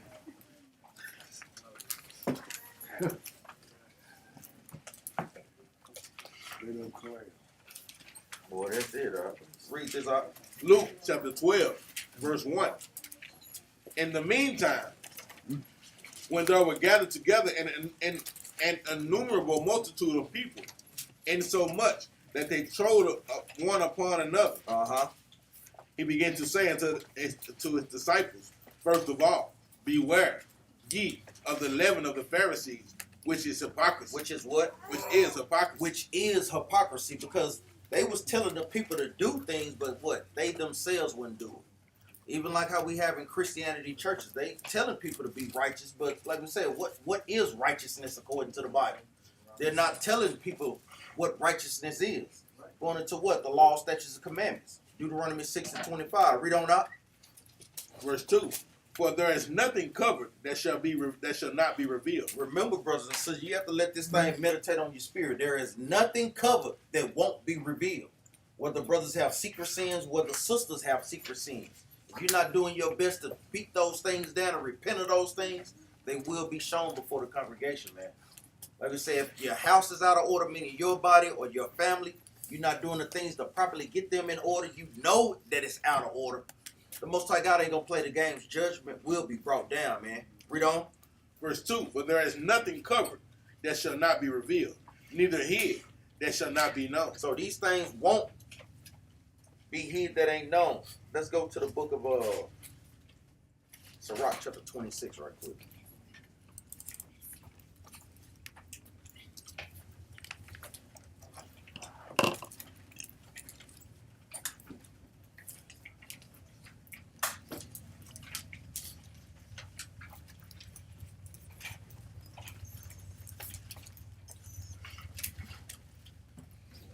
Yeah, start at verse 1. Sirach, chapter 26 and verse 1. Sirach chapter 26, verse 1. Blessed is the man that hath a virtuous wife, for the number of his days shall be double. Meaning what? Because she's a double blessing. She knows her part. She knows how to what? Fulfill her role. She knows what the Lord requires of her. She knows what her Lord asks of her. Going into her husband. Read on up. A virtuous woman rejoiceth her husband. Read that again out. A virtuous woman rejoiceth her husband. And sisters know where to find a virtuous woman. Going into what? Proverbs 31. She rejoiceth her husband. Meaning what? There's no unnecessary bickering, disagreements, problems up in the house. Not to say that it's not going to be a problem. But the thing is, when problems do occur, you want to always do what? Handle it according to the Bible. You should be looking for your husband to bring out a scripture and not what? His own words. Read on up. A virtuous woman rejoiceth her husband, and he shall fulfill the years of his life in peace. In what? In peace. In arguments. In peace. In peace. That's something the sisters got to meditate on. That's what we tell sisters all the time. Read this whole chapter, man. This is a good chapter. From 1 all the way down to 17. Read verse 3 out. Verse 3. A good wife is a good portion. Read that again out. A good wife is a good portion, Uh-huh. which shall be given in the portion of them that fear the Lord. Read that part again out. Which shall be given in the portion of them that fear the Lord. So you get a good portion from a wife from the Most High God if you in the spirit. Like we said, this is something that brothers have to pray for, but you also want to what? Be prepared for that thing, man. Making sure that you're in the ability to guide that sister, man. Because guess what? You will be her guide. You'll be the ones teaching her, leading her. She's looking to your example. These things are very serious, man. Jump down to verse. Keep reading now. Verse 4. Whether a man be rich or poor, if he have a good heart toward the Lord, he shall at all times rejoice with a cheerful countenance. Because he know that, guess what? His wife is in order. Whether rich or poor, man. If he got a good wife, guess what? That's a good deal, man. That is a great deal. Jump down to verse 7. Verse 7. An evil wife is a yoke shaken to and fro. Read that again. An evil wife is a yoke shaken to and fro. An evil wife is a yoke shaken to and fro, meaning what? She's over here, she's over there. Y'all constantly at odds with one another. It's no peace up in the house, man. Sisters are not to be like that in Israel. Read on up. An evil wife is a yoke shaken to and fro. He that hath hold of her is as though he held a scorpion. And the Most High God is comparing an evil woman to a scorpion. We know how dangerous a scorpion can be. Like we hear the term all the time. There's nothing like a what? Like a woman scorn. Jump. Read on up. Verse 8. A drunken woman and a gatter abroad causes great anger. Read this again up. A drunken woman and a gatter abroad causes great anger. A drunken woman and a gatter abroad, meaning what? She's always out on the go. A drunken woman. Sisters, guess what? No brother wants that sister that drinks too much. That thing is very unattractive, man. It is. Brothers may sip and chill with you, but guess what? Don't think that wicked brothers ain't plotting on your behind, man, to be on your behind. I heard about it even when I was in college, man. You don't know how many times I heard about brothers taking advantage of sisters because they done drunk too much. I heard it all the time. It make me sick to my stomach. You know, you hear about it all the time, man. Hey, that is judgment for sisters not, guess what, being in order with their wine. There's nothing wrong with sisters drinking moderately, but when you have and are known for drinking and drinking all the time, that's not a good look, man. And you don't want that stigma or that reputation on your name. Yeah, because guess what? A lot of times, like you say, when you see brothers, when they get drunk, they do a lot of weird stuff. But when sisters get drunk, this next part is a big part that plays in this verse. The next part of that verse. This one plays a part in Verse 8. A drunken woman and a gatter abroad causes great anger, and she will not cover her own shame. She won't cover her shame. Guess what? You tell sister, hey, stay in the spirit. Brother, I ain't finna do that shit. Now here she come. Now you can't control her. There's no control there. She ain't shamefaced no more. All of this, the scriptures and everything went out the window. Like you say, you see, and then like you say, you see, even guess what? His brothers right, his brothers in the truth. That's taking advantage of drunk women. It ain't just in the world. It's in the truth too. Brothers taking, guess what? She ain't shame. Guess what? Now brother can talk her to do anything because the shame is not there no more. So now here it comes. Guess what? She spread her legs and she don't remember nothing. It's just the morning and the light hit her face. Read verse 9. Verse 9. The whoredom of a woman may be known in her haughty looks and eyelids. Read that again, The whoredom of a woman may be known in her haughty looks and eyelids. Meaning what? Always trying to seek attention. Always up in the brothers' faces. You know, it's not a holy conversation. It's a carnal conversation. Sisters have to watch those things, man. Because don't think that brothers don't see those things. You know, you have to watch your demeanor when you're amongst brothers. All the time, period. Because even like you say, even when you're at work, don't think that people don't notice y'all demeanors. You know, hey, that's a righteous sister. You want those types of reputations to be out there. Now, that sister don't play them games when it comes to that, man. Now, that sister is not like that. You know, that sister don't carry herself in that type of manner, man. That sister's an Israelite. That's what you want to hear, man. Read on up. Verse 10. If thy daughter be shameless. Now, this is going into the daughters. Went from the mother, now it's going to the daughters. Read that again up. If thy daughter be shameless, keep her in straightness. It says, if thy daughters be shameless, meaning she's out of order. Don't like correction. The Bible says, keep her in straightly, meaning what? Don't give her no damn liberty. Because guess what? She's going to do what the hell she's want to do, and she's going to be out of order. We see that, man. Read that again. If thy daughter be shameless. Meaning don't have discretion in keeping the commandments. Like you're saying, this is where the mama plays a part too, because she should be looking to the mother as an example. Well, my mama don't do that. Mamas have to teach their daughters. Fathers have to teach their daughters, man. Fathers need to be in their daughters' lives to let them know that, guess what? I was a wicked nigga before I got into this truth. Don't be finding no brother like me, man. That is very important. Like we say, that's one of a daughter's first love is her father.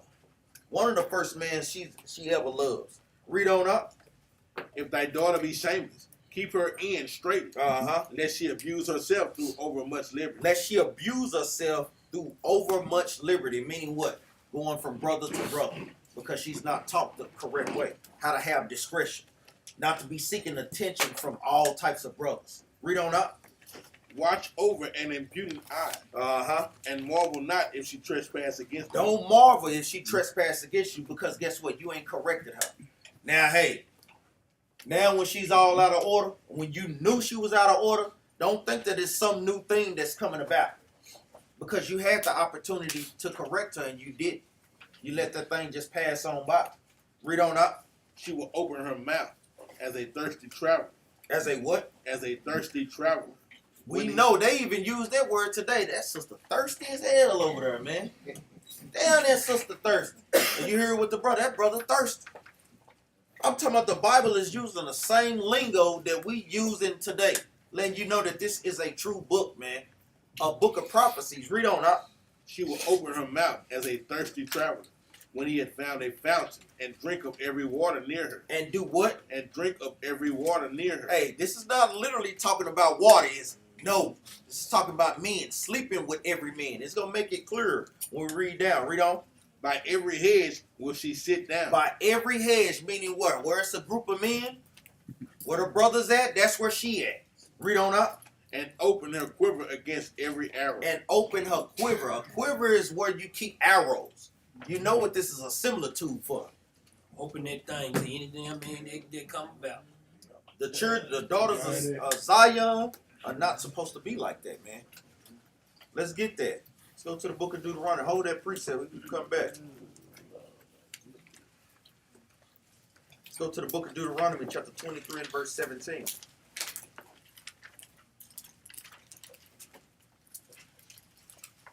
Deuteronomy 23 and 17. There shall be no whore of the daughters of Israel. Read that again. There shall be no whore of the daughters of Israel. There shall be no whores of the daughters of Israel. This is something that we have to teach our daughters. You know, letting her, especially ones that's in the truth, to only. I know if mamas could go back in time, you know, all of us really, to teach her to only have one partner. Man, how great would that thing be, man? That's something, boys say, we should aspire to in this walk, man. To literally, guess what? Have her first husband be what? Her only husband. Because like we say, you add some brothers their numbers, sisters their numbers, boys say. I just put on brothers right. Just think about your numbers. You know the numbers that I'm talking about.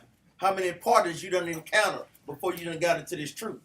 You got sisters turning their head. Look at that. Just like Max said, we some nasty niggas. We was some nasty niggas. It ain't just to the sisters, it's to brothers too, man. Some Because nasty brothers, we was taught that. You know, sleep with many women as you can, man. That makes you a man. That's right, because guess what, man? You ain't all, you said, all this nigga right, you still wet behind the ears. You ain't did nothing. No. But guess what, man? You should want your children to grow up to be the boys and the girls. Hey, get you a man. Like I said, because that thing is a spiritual thing. Like you say, when y'all come together, y'all becoming one flesh. So how many fleshes do you have in your flesh? How many spirits do you have? Guess what? That's why a lot of times sisters be out of order too. Brothers too. They got a lot of spirits on them. A lot of wicked sisters. Spirits still on them. We got to shake these things, man. This is that leaven that we got to purge, man. Let's go back. You got some out? Well, that's one thing, man. This was all crafted counsel too. When you go back and you go into the history of things, man, because it says in our liberties, at the times when we were free, they started coming up with what? Because in the older days, men and women together, we didn't have a problem. I mean, we went through some of the worst parts. Jim Crow laws, the man and the black man and black woman was what? Together. During slavery, what happened? We were still together. All those things. When we got through the feminist movement, everything started changing. You got to understand, our enemy knows these things, so he comes at us in those areas. Women, you free. You're a strong black woman. Never said a strong white woman, never said a strong Chinese woman. But they empowered the black woman to do what? You can overthrow your man. You better than him. Give you the job. Let you in the offices. Let you in the courtrooms. Forget him. You better than him. And that's how women are today towards our men. It's crafty counsel they use. Go ahead. Let's go back to Sirach chapter 26 and verse 13.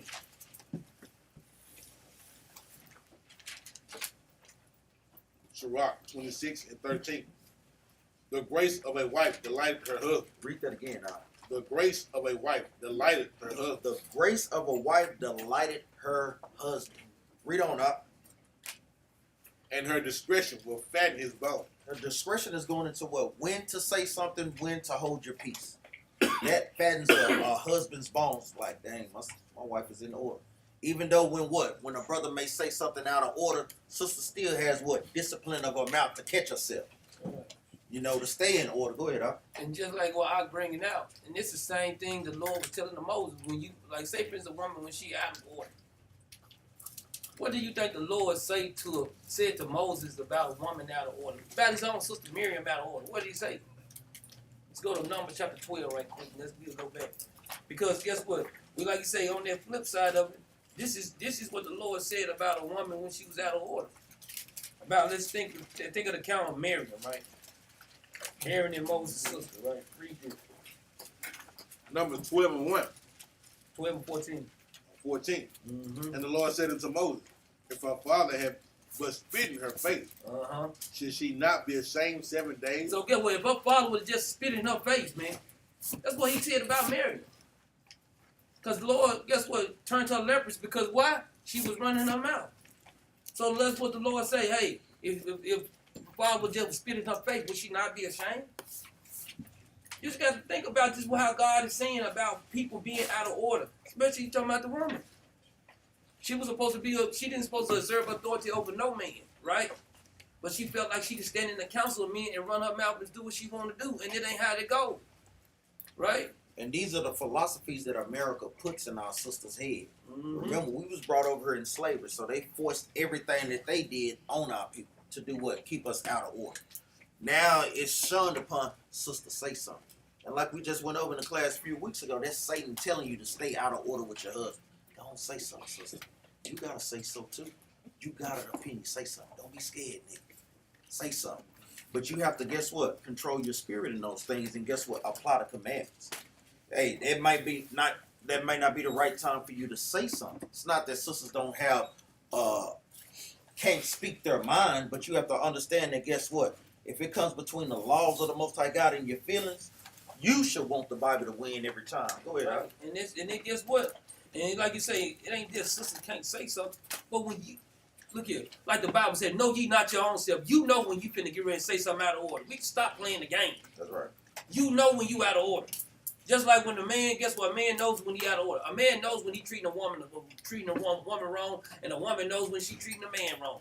Point blank period. We can try to sit here and play the games if you want to. This is reality. That's why the Most High God said, no, I search your heart.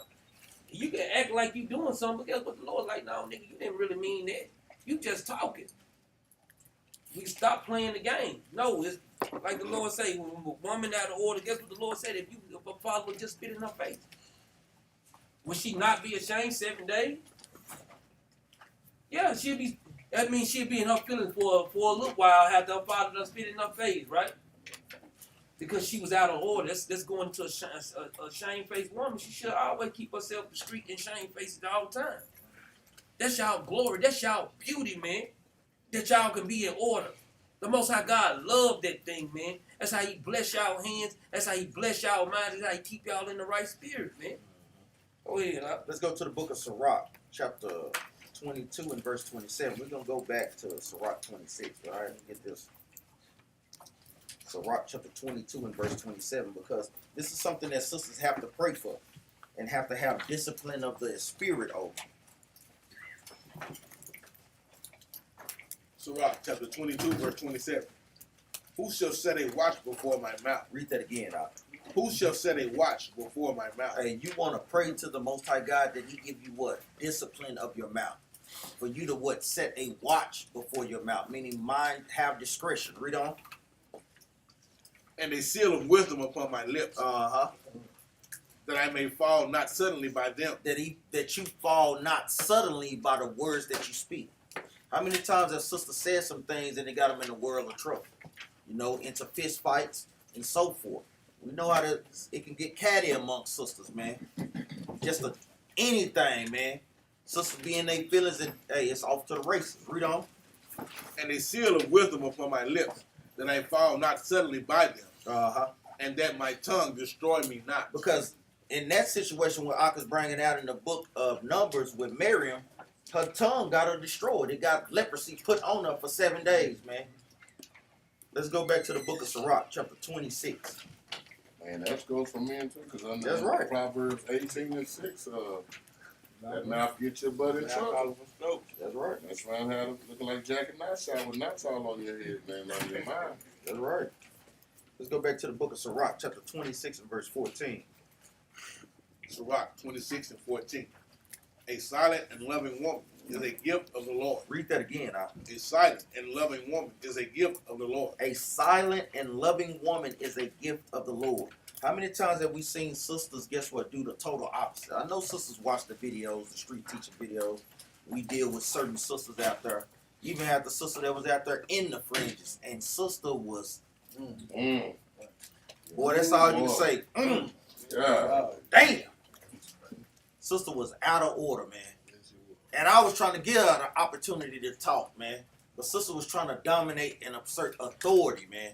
Man, sister was Sirach chapter 26 and verse 25. A shameless woman is counted as a dog. What is that? And it ain't talking about no male dog. What dog is that talking about? Boy, we all know. Read verse 14 again. 14.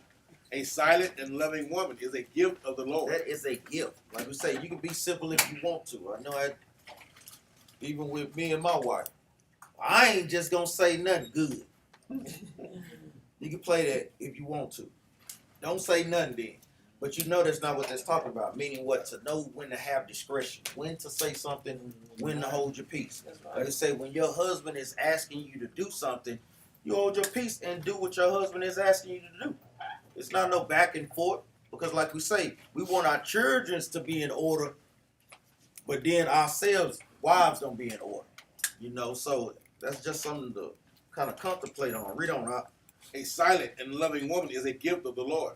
And there is nothing so much worth as a mind well instructed. Hey, it's nothing much worth than a mind well instructed. Meaning what? Her a wife listened to her husband. Now we're not talking about wicked Negroes, sis. We talking about righteous men that you know are diligently keeping and striving to keep the commandments. We're not talking about Negroes that's out of the hood and so forth. No, we're talking about righteous brothers, man. Let's go to the book of Sirach, chapter 25 and verse 1. Like I say, those are scriptures sisters should always be reading. Single sisters as well, man. But like you say, you be preparing yourself for marriage and so forth. It's always a preparation.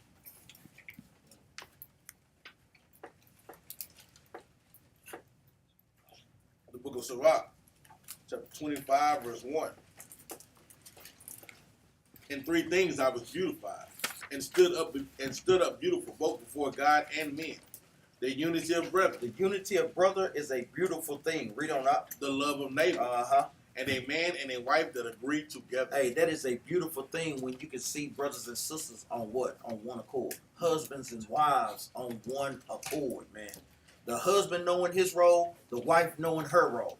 And guess what? They play that thing to the T. It's our job to be what? A light to the world, man. Y'all out in public, y'all going out having a good time amongst each other. You don't think that the other nations can't see that aura that's coming off of y'all? Like, damn, they in order. Like, damn, them ain't the regular niggas we used to seeing, man. Them ain't the regular nigga sisters we used to seeing, man. No, it's something different about that sister. There's something different about that wife, about that husband, man. Because it's okay to have a good time amongst your wife, man. There's nothing wrong with that. You know, that's a part of growing too, man. Let's get that account. Let's go to the book of Genesis.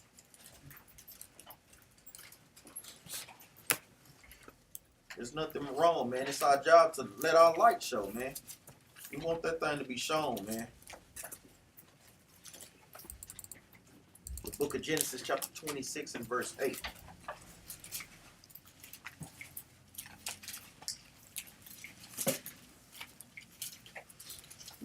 Book of Genesis, chapter 26, verse 8.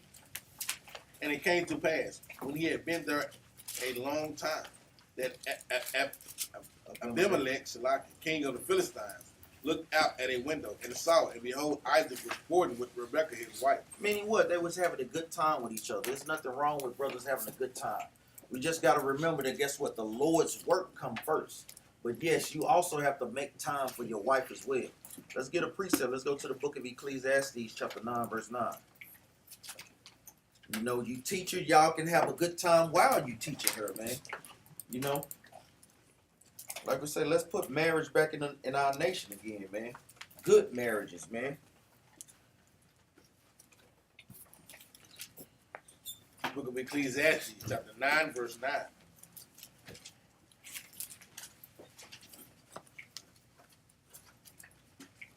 Live joyfully with the wife whom thou lovest all the days of thy life of thy vanity. Read that again, Live joyfully with the wife whom thou lovest all the days of thy life of vanity. It says, live joyfully with the wife whom thou lovest all the days of thy life of thy vanity, man.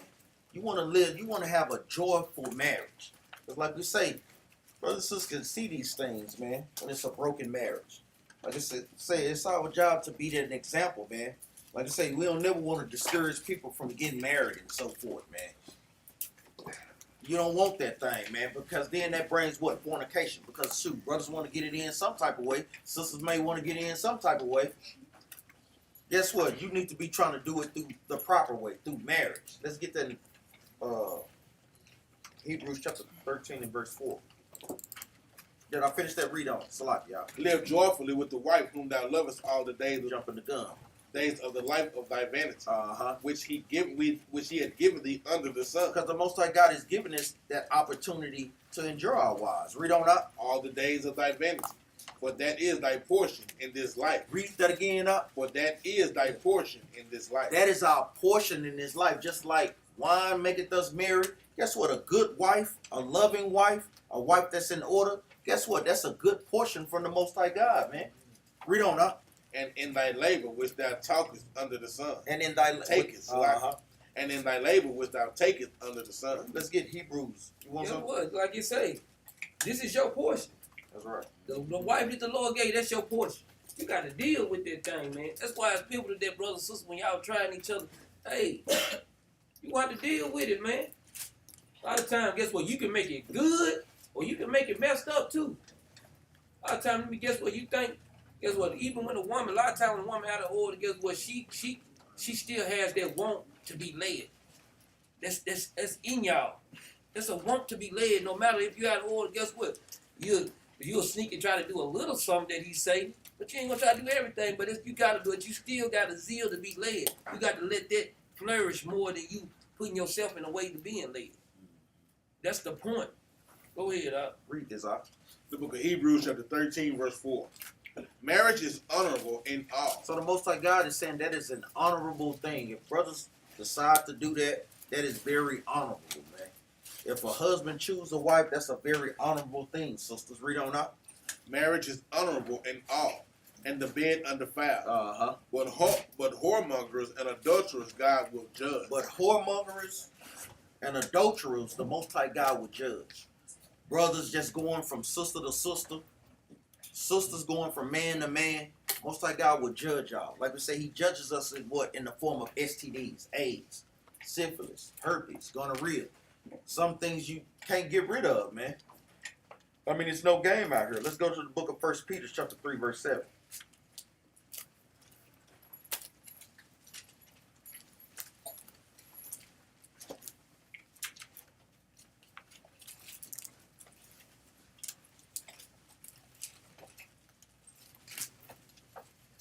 The book of 1 Peter chapter 3 verse 7.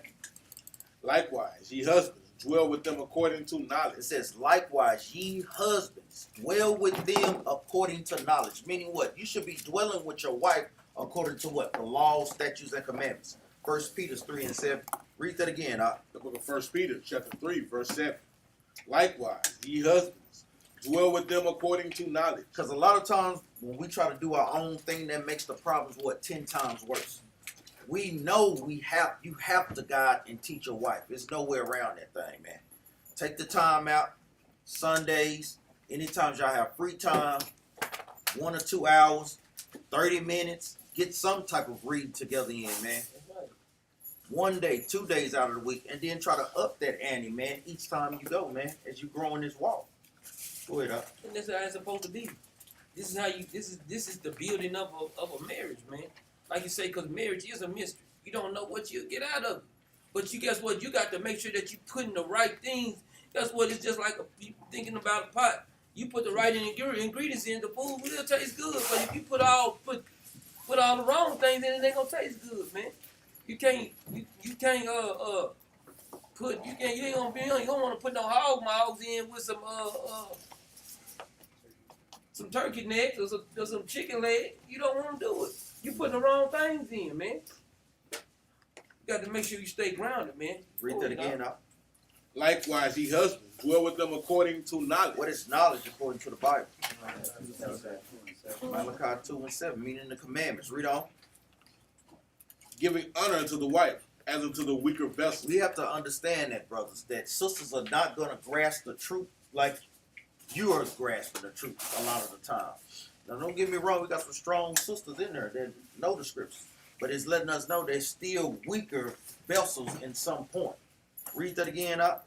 Likewise, ye husbands, dwell with them according to knowledge, giving honor unto the wife, as unto the weaker vessel. Giving honor unto the wife as unto the weaker vessel, meaning what? You have to build her up. She's a weak vessel. She can be emotional. You have to deal with her with patience. Read on up. And as being heirs together of the grace of life. So don't forget that y'all heirs together. You're what? Together. Meaning what? Y'all are one flesh. Read on up. That your prayers be not hindered. That your prayers, because a lot of times when you're dealing out of order with your wife, the Most High God is hindering your prayers. Don't think that he don't know wicked Negroes not guiding their households properly. So the Most High God got the Archangel Raphael. He's steady bringing the prayers to the Most High God. The Most High God is just casting them by the wayside, man.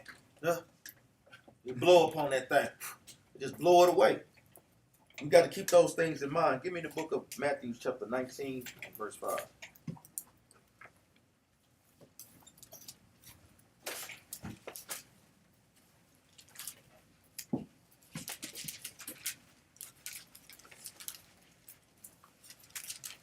You already know. So I can start at verse 4. The book of Matthew, chapter 19, verse 4. And he answered and said unto them, have ye not read that he which made them at the beginning made them male and female? No, Adam and Steve. Have you not read that he which made them at the beginning made them male and female? The Most High God made male and female. We're not falling to that doctrine that America is teaching, man. Sodom and Gomorrah, that's all that it is, man. Like you said, you got the male athlete competing with the women athlete. He ranked 400 and some. All of a sudden, he a woman now. He number one. Come on, man. We got to stop playing the game. Modern day Sodom and Gomorrah. Read on up. Verse 5. And said, for this cause shall a man leave father and mother, and shall cleave to his wife. Hey, we have to cleave to our wives, brothers. Read on up. And they shall twain, and they twain shall be one flesh. And you two shall what? Become one flesh. Meaning what? On one accord with this thing. Your husband is giving the orders, giving the corrections. Sister have to be able to take that thing, man. Y'all have to, guess what? Compliment each other, man. Read on up. Verse 6. Wherefore they are no more twain. You're no more two. Read on up. But one flesh. But what? But one flesh. So if you're not going to mistreat your damn self, well, I take that back. Some brothers may mistreat themselves, man. But guess what, man? Woe to you, man. How the hell you going to mistreat your own damn self? Like we said, if you wouldn't mistreat yourself, don't mistreat your wife. Read on up. What therefore God had joined together, let no man put asunder. And like we said, the Most High God done put that thing together. Let no man put that thing asunder. Don't be putting everybody in y'all relationship, sisters, because I know a lot of times sisters have that problem. Listen to sisters that's giving wrong counsel. No. We got to stop that, man, because that may be hindering your marriage more than it's helping it, man. Go to the brothers that have experience in these things that are going to give you the proper precepts for these things. Let's go to the book of Colossians chapter 3, verse 18.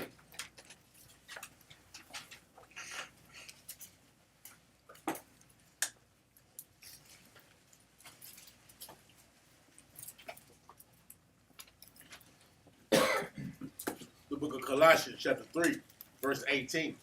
Wives, submit yourselves unto your own husbands, as it is fit in the Lord. In the what?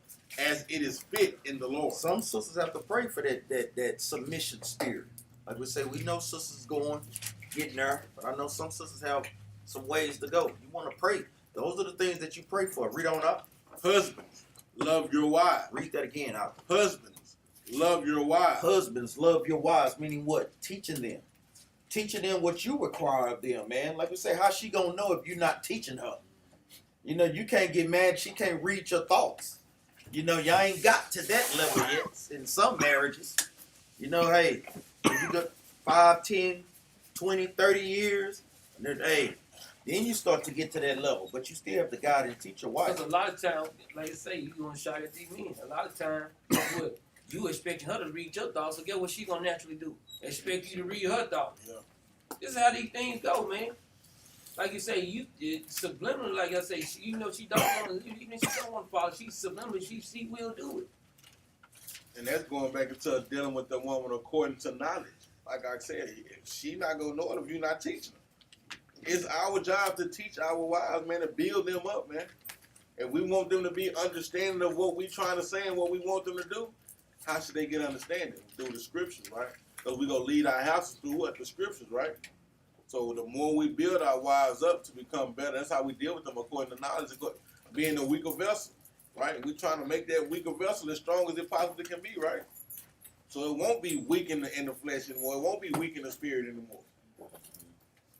Like I said, to deal with them according to knowledge, we got to be there to lead them, man, to get them right.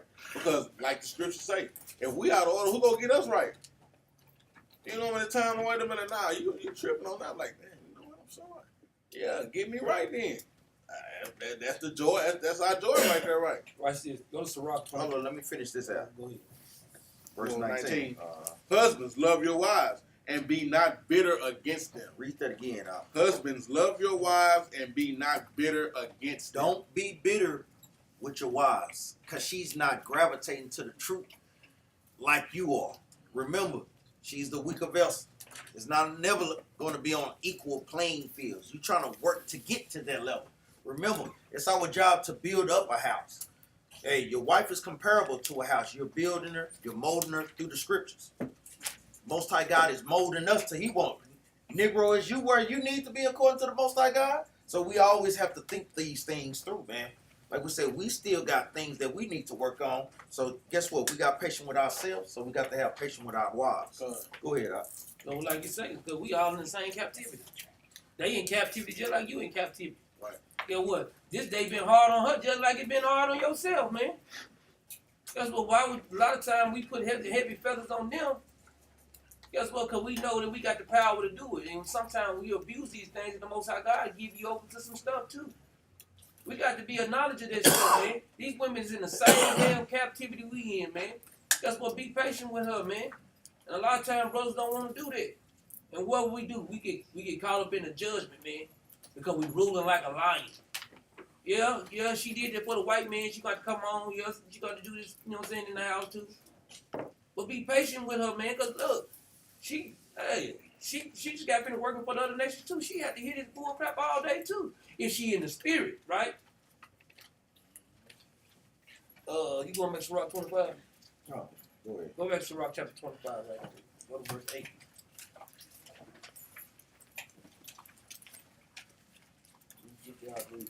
Sirach 25 and 8. Well is him that dwelleth with a wife of understanding. He said, well is him that dwelleth with a wife of understanding. Guess what? That means you got good understanding and she does too. It's one and the same, right? Read. And that had not slipped with his tongue. Because this is a grace for the Most High God. That a woman not slip with her tongue. Guess what? She know, hey, you might be out of order. She still ain't finna provoke you to go there. She ain't gonna slip with her tongue because she's a woman of understanding, right? Read. And that had not served a man more unworthy than himself. Did not read that part again. And had not served a man more unworthy than himself. And not served a man more unworthy than himself, man. We got to see how we are in the same damn captivity. We got to make sure that we keep our mind right to this thing, man. Brothers, this is our job, man. We see the blessings that the Most High God give us, but guess what? The Most High God also can curse our blessings. And we do know these things, right?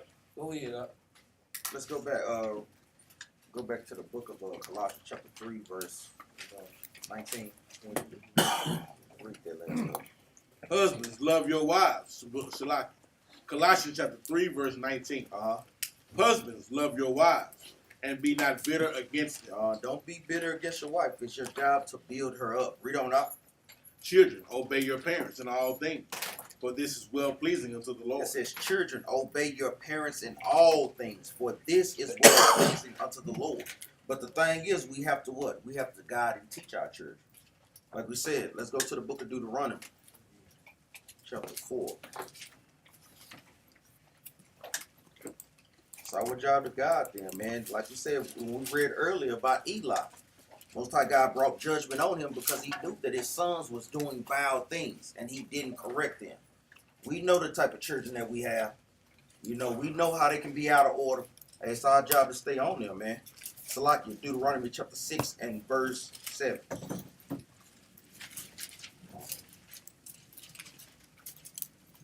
Deuteronomy chapter 6, verse 7. And thou shalt teach them diligently unto thy children. Meaning what? The commandments.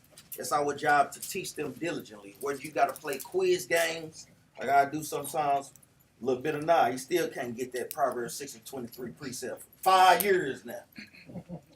What's the light, bit of now? See? Look, put your hand down.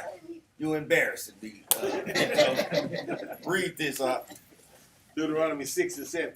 And thou shalt teach them diligently unto thy children, and shalt talk of them when thou sittest in thine house. So it's our job to talk of them when we sit us in our house, going over precepts like what is the truth? What is the knowledge? These are things that you can have a good time with your children. Like you say, if you playing card games with them, writing them down, because I know a lot of times that's how I remember things, by writing them down, reciting them to your children and so forth. Read on out. And when thou walkest by the way. When y'all walking by the way, I know we go out, and a lot of times we do. I ask him quick little questions, or he may ask me questions. We're talking about the scriptures and so forth. Read on. And when thou liest down, and when thou risest up. Before they go to bed and when they rise up. So it can continually be on their mind. Even when they're going to school. Like you say, Dad, I talked to a brother that know about the truth. You know, all praise, you know.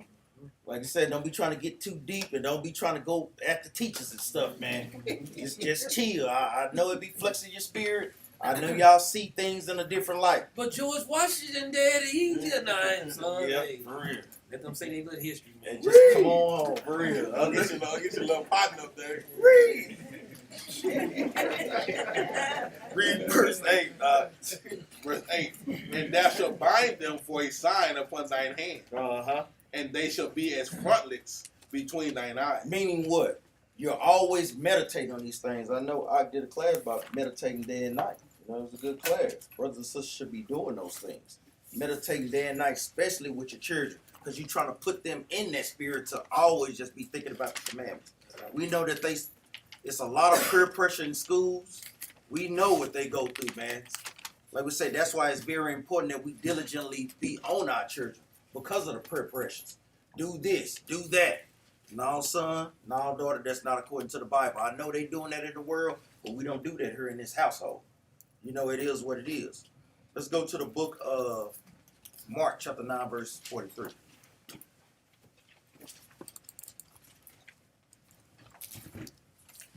Like I said, we want to cast off this leaven. We want to put brothers and sisters in the spirit to already be in the spirit when Passover comes. You know, be in the right spirit. I know we killing off this flesh daily. Continue to do that, man. That's what we say. We want to keep bringing these classes out.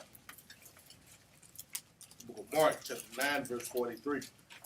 And if thy hand offend thee, cut it off. Read that again. And if thy hand offend thee, cut it off. Hand is something you put forth action to. Meaning what? The sin that you do, if it's causing you to sin, the things that you do, if it's causing you to sin, do what? Cut it off. You know, whether you got a whoremongering spirit, whether you have a lust spirit, you have to cut off these things that's allowing you provisions for the flesh. You have to get these things in order. Read on up. And if thy hand offend thee, cut it off. It is better for thee to enter into life maimed than having two hands to go into hell. Read that again, up. It is better for thee to enter into life maimed. Meaning what? Wicked parents, wicked family members. A lot of times you have to stop being around them because I know they flexes our spirit, man. You can't be around them too long. Like you're saying, if you got growth in the truth, why would you want to be around them too long? Oh, mama, I love you. I gotta go. It's been 2 minutes, man. 2 seconds, man. You know, I love you to death, mama, but you can't be around them too long because with us, you know, we always want to talk about the scriptures. We always want to talk about the scriptures, and they don't want to hear that thing, man. Read on. It is better for thee to enter into life maimed than having two hands to go into hell. So guess what? You want to cut those things off and you limp into the kingdom of heaven, man. Then you having 2 hands and you get kicked in that lake of fire. Read on up. So like, into the fire that never shall be quenched. Into the what up? Into the fire that shall never be quenched. Read on up. Whether their worm died not. Whether a worm died not. Meaning torment. Read on. And the fire is not quenched. And the fire is not quenched, man. Hey, these things are something serious. Let's get this last preach. So let's go to the book of Psalms, chapter 34, verse 14.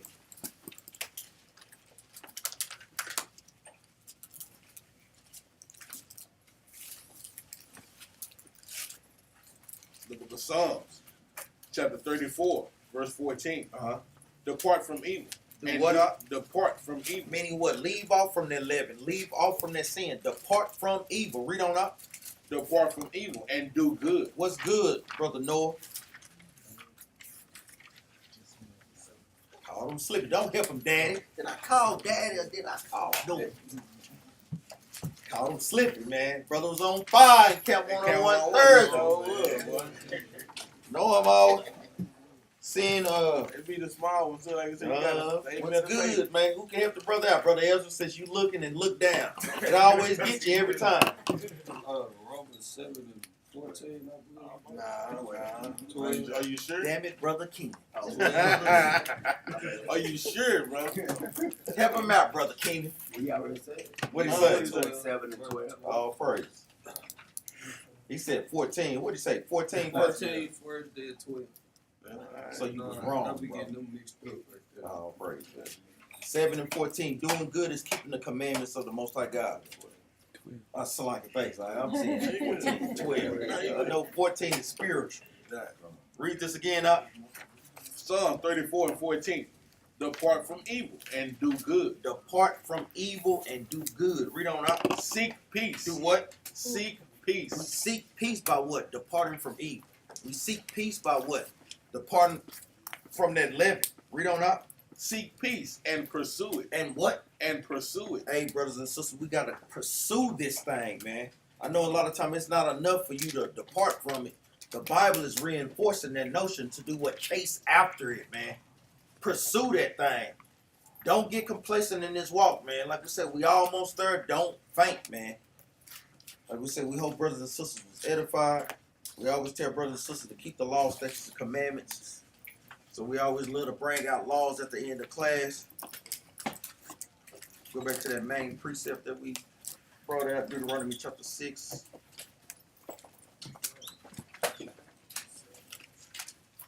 And verse 7. Thanks, all right. The book of Deuteronomy chapter 6, verse 7. and thou shalt teach them diligently unto thy children. So it's our job to teach the commandments, the understanding of the Bible diligently to our children. Because what do you think that they'll do when they grow up? They'll never depart from these things. They'll teach their children. Then that's how we do what? Break the generational curses that's on our people, man. Read on.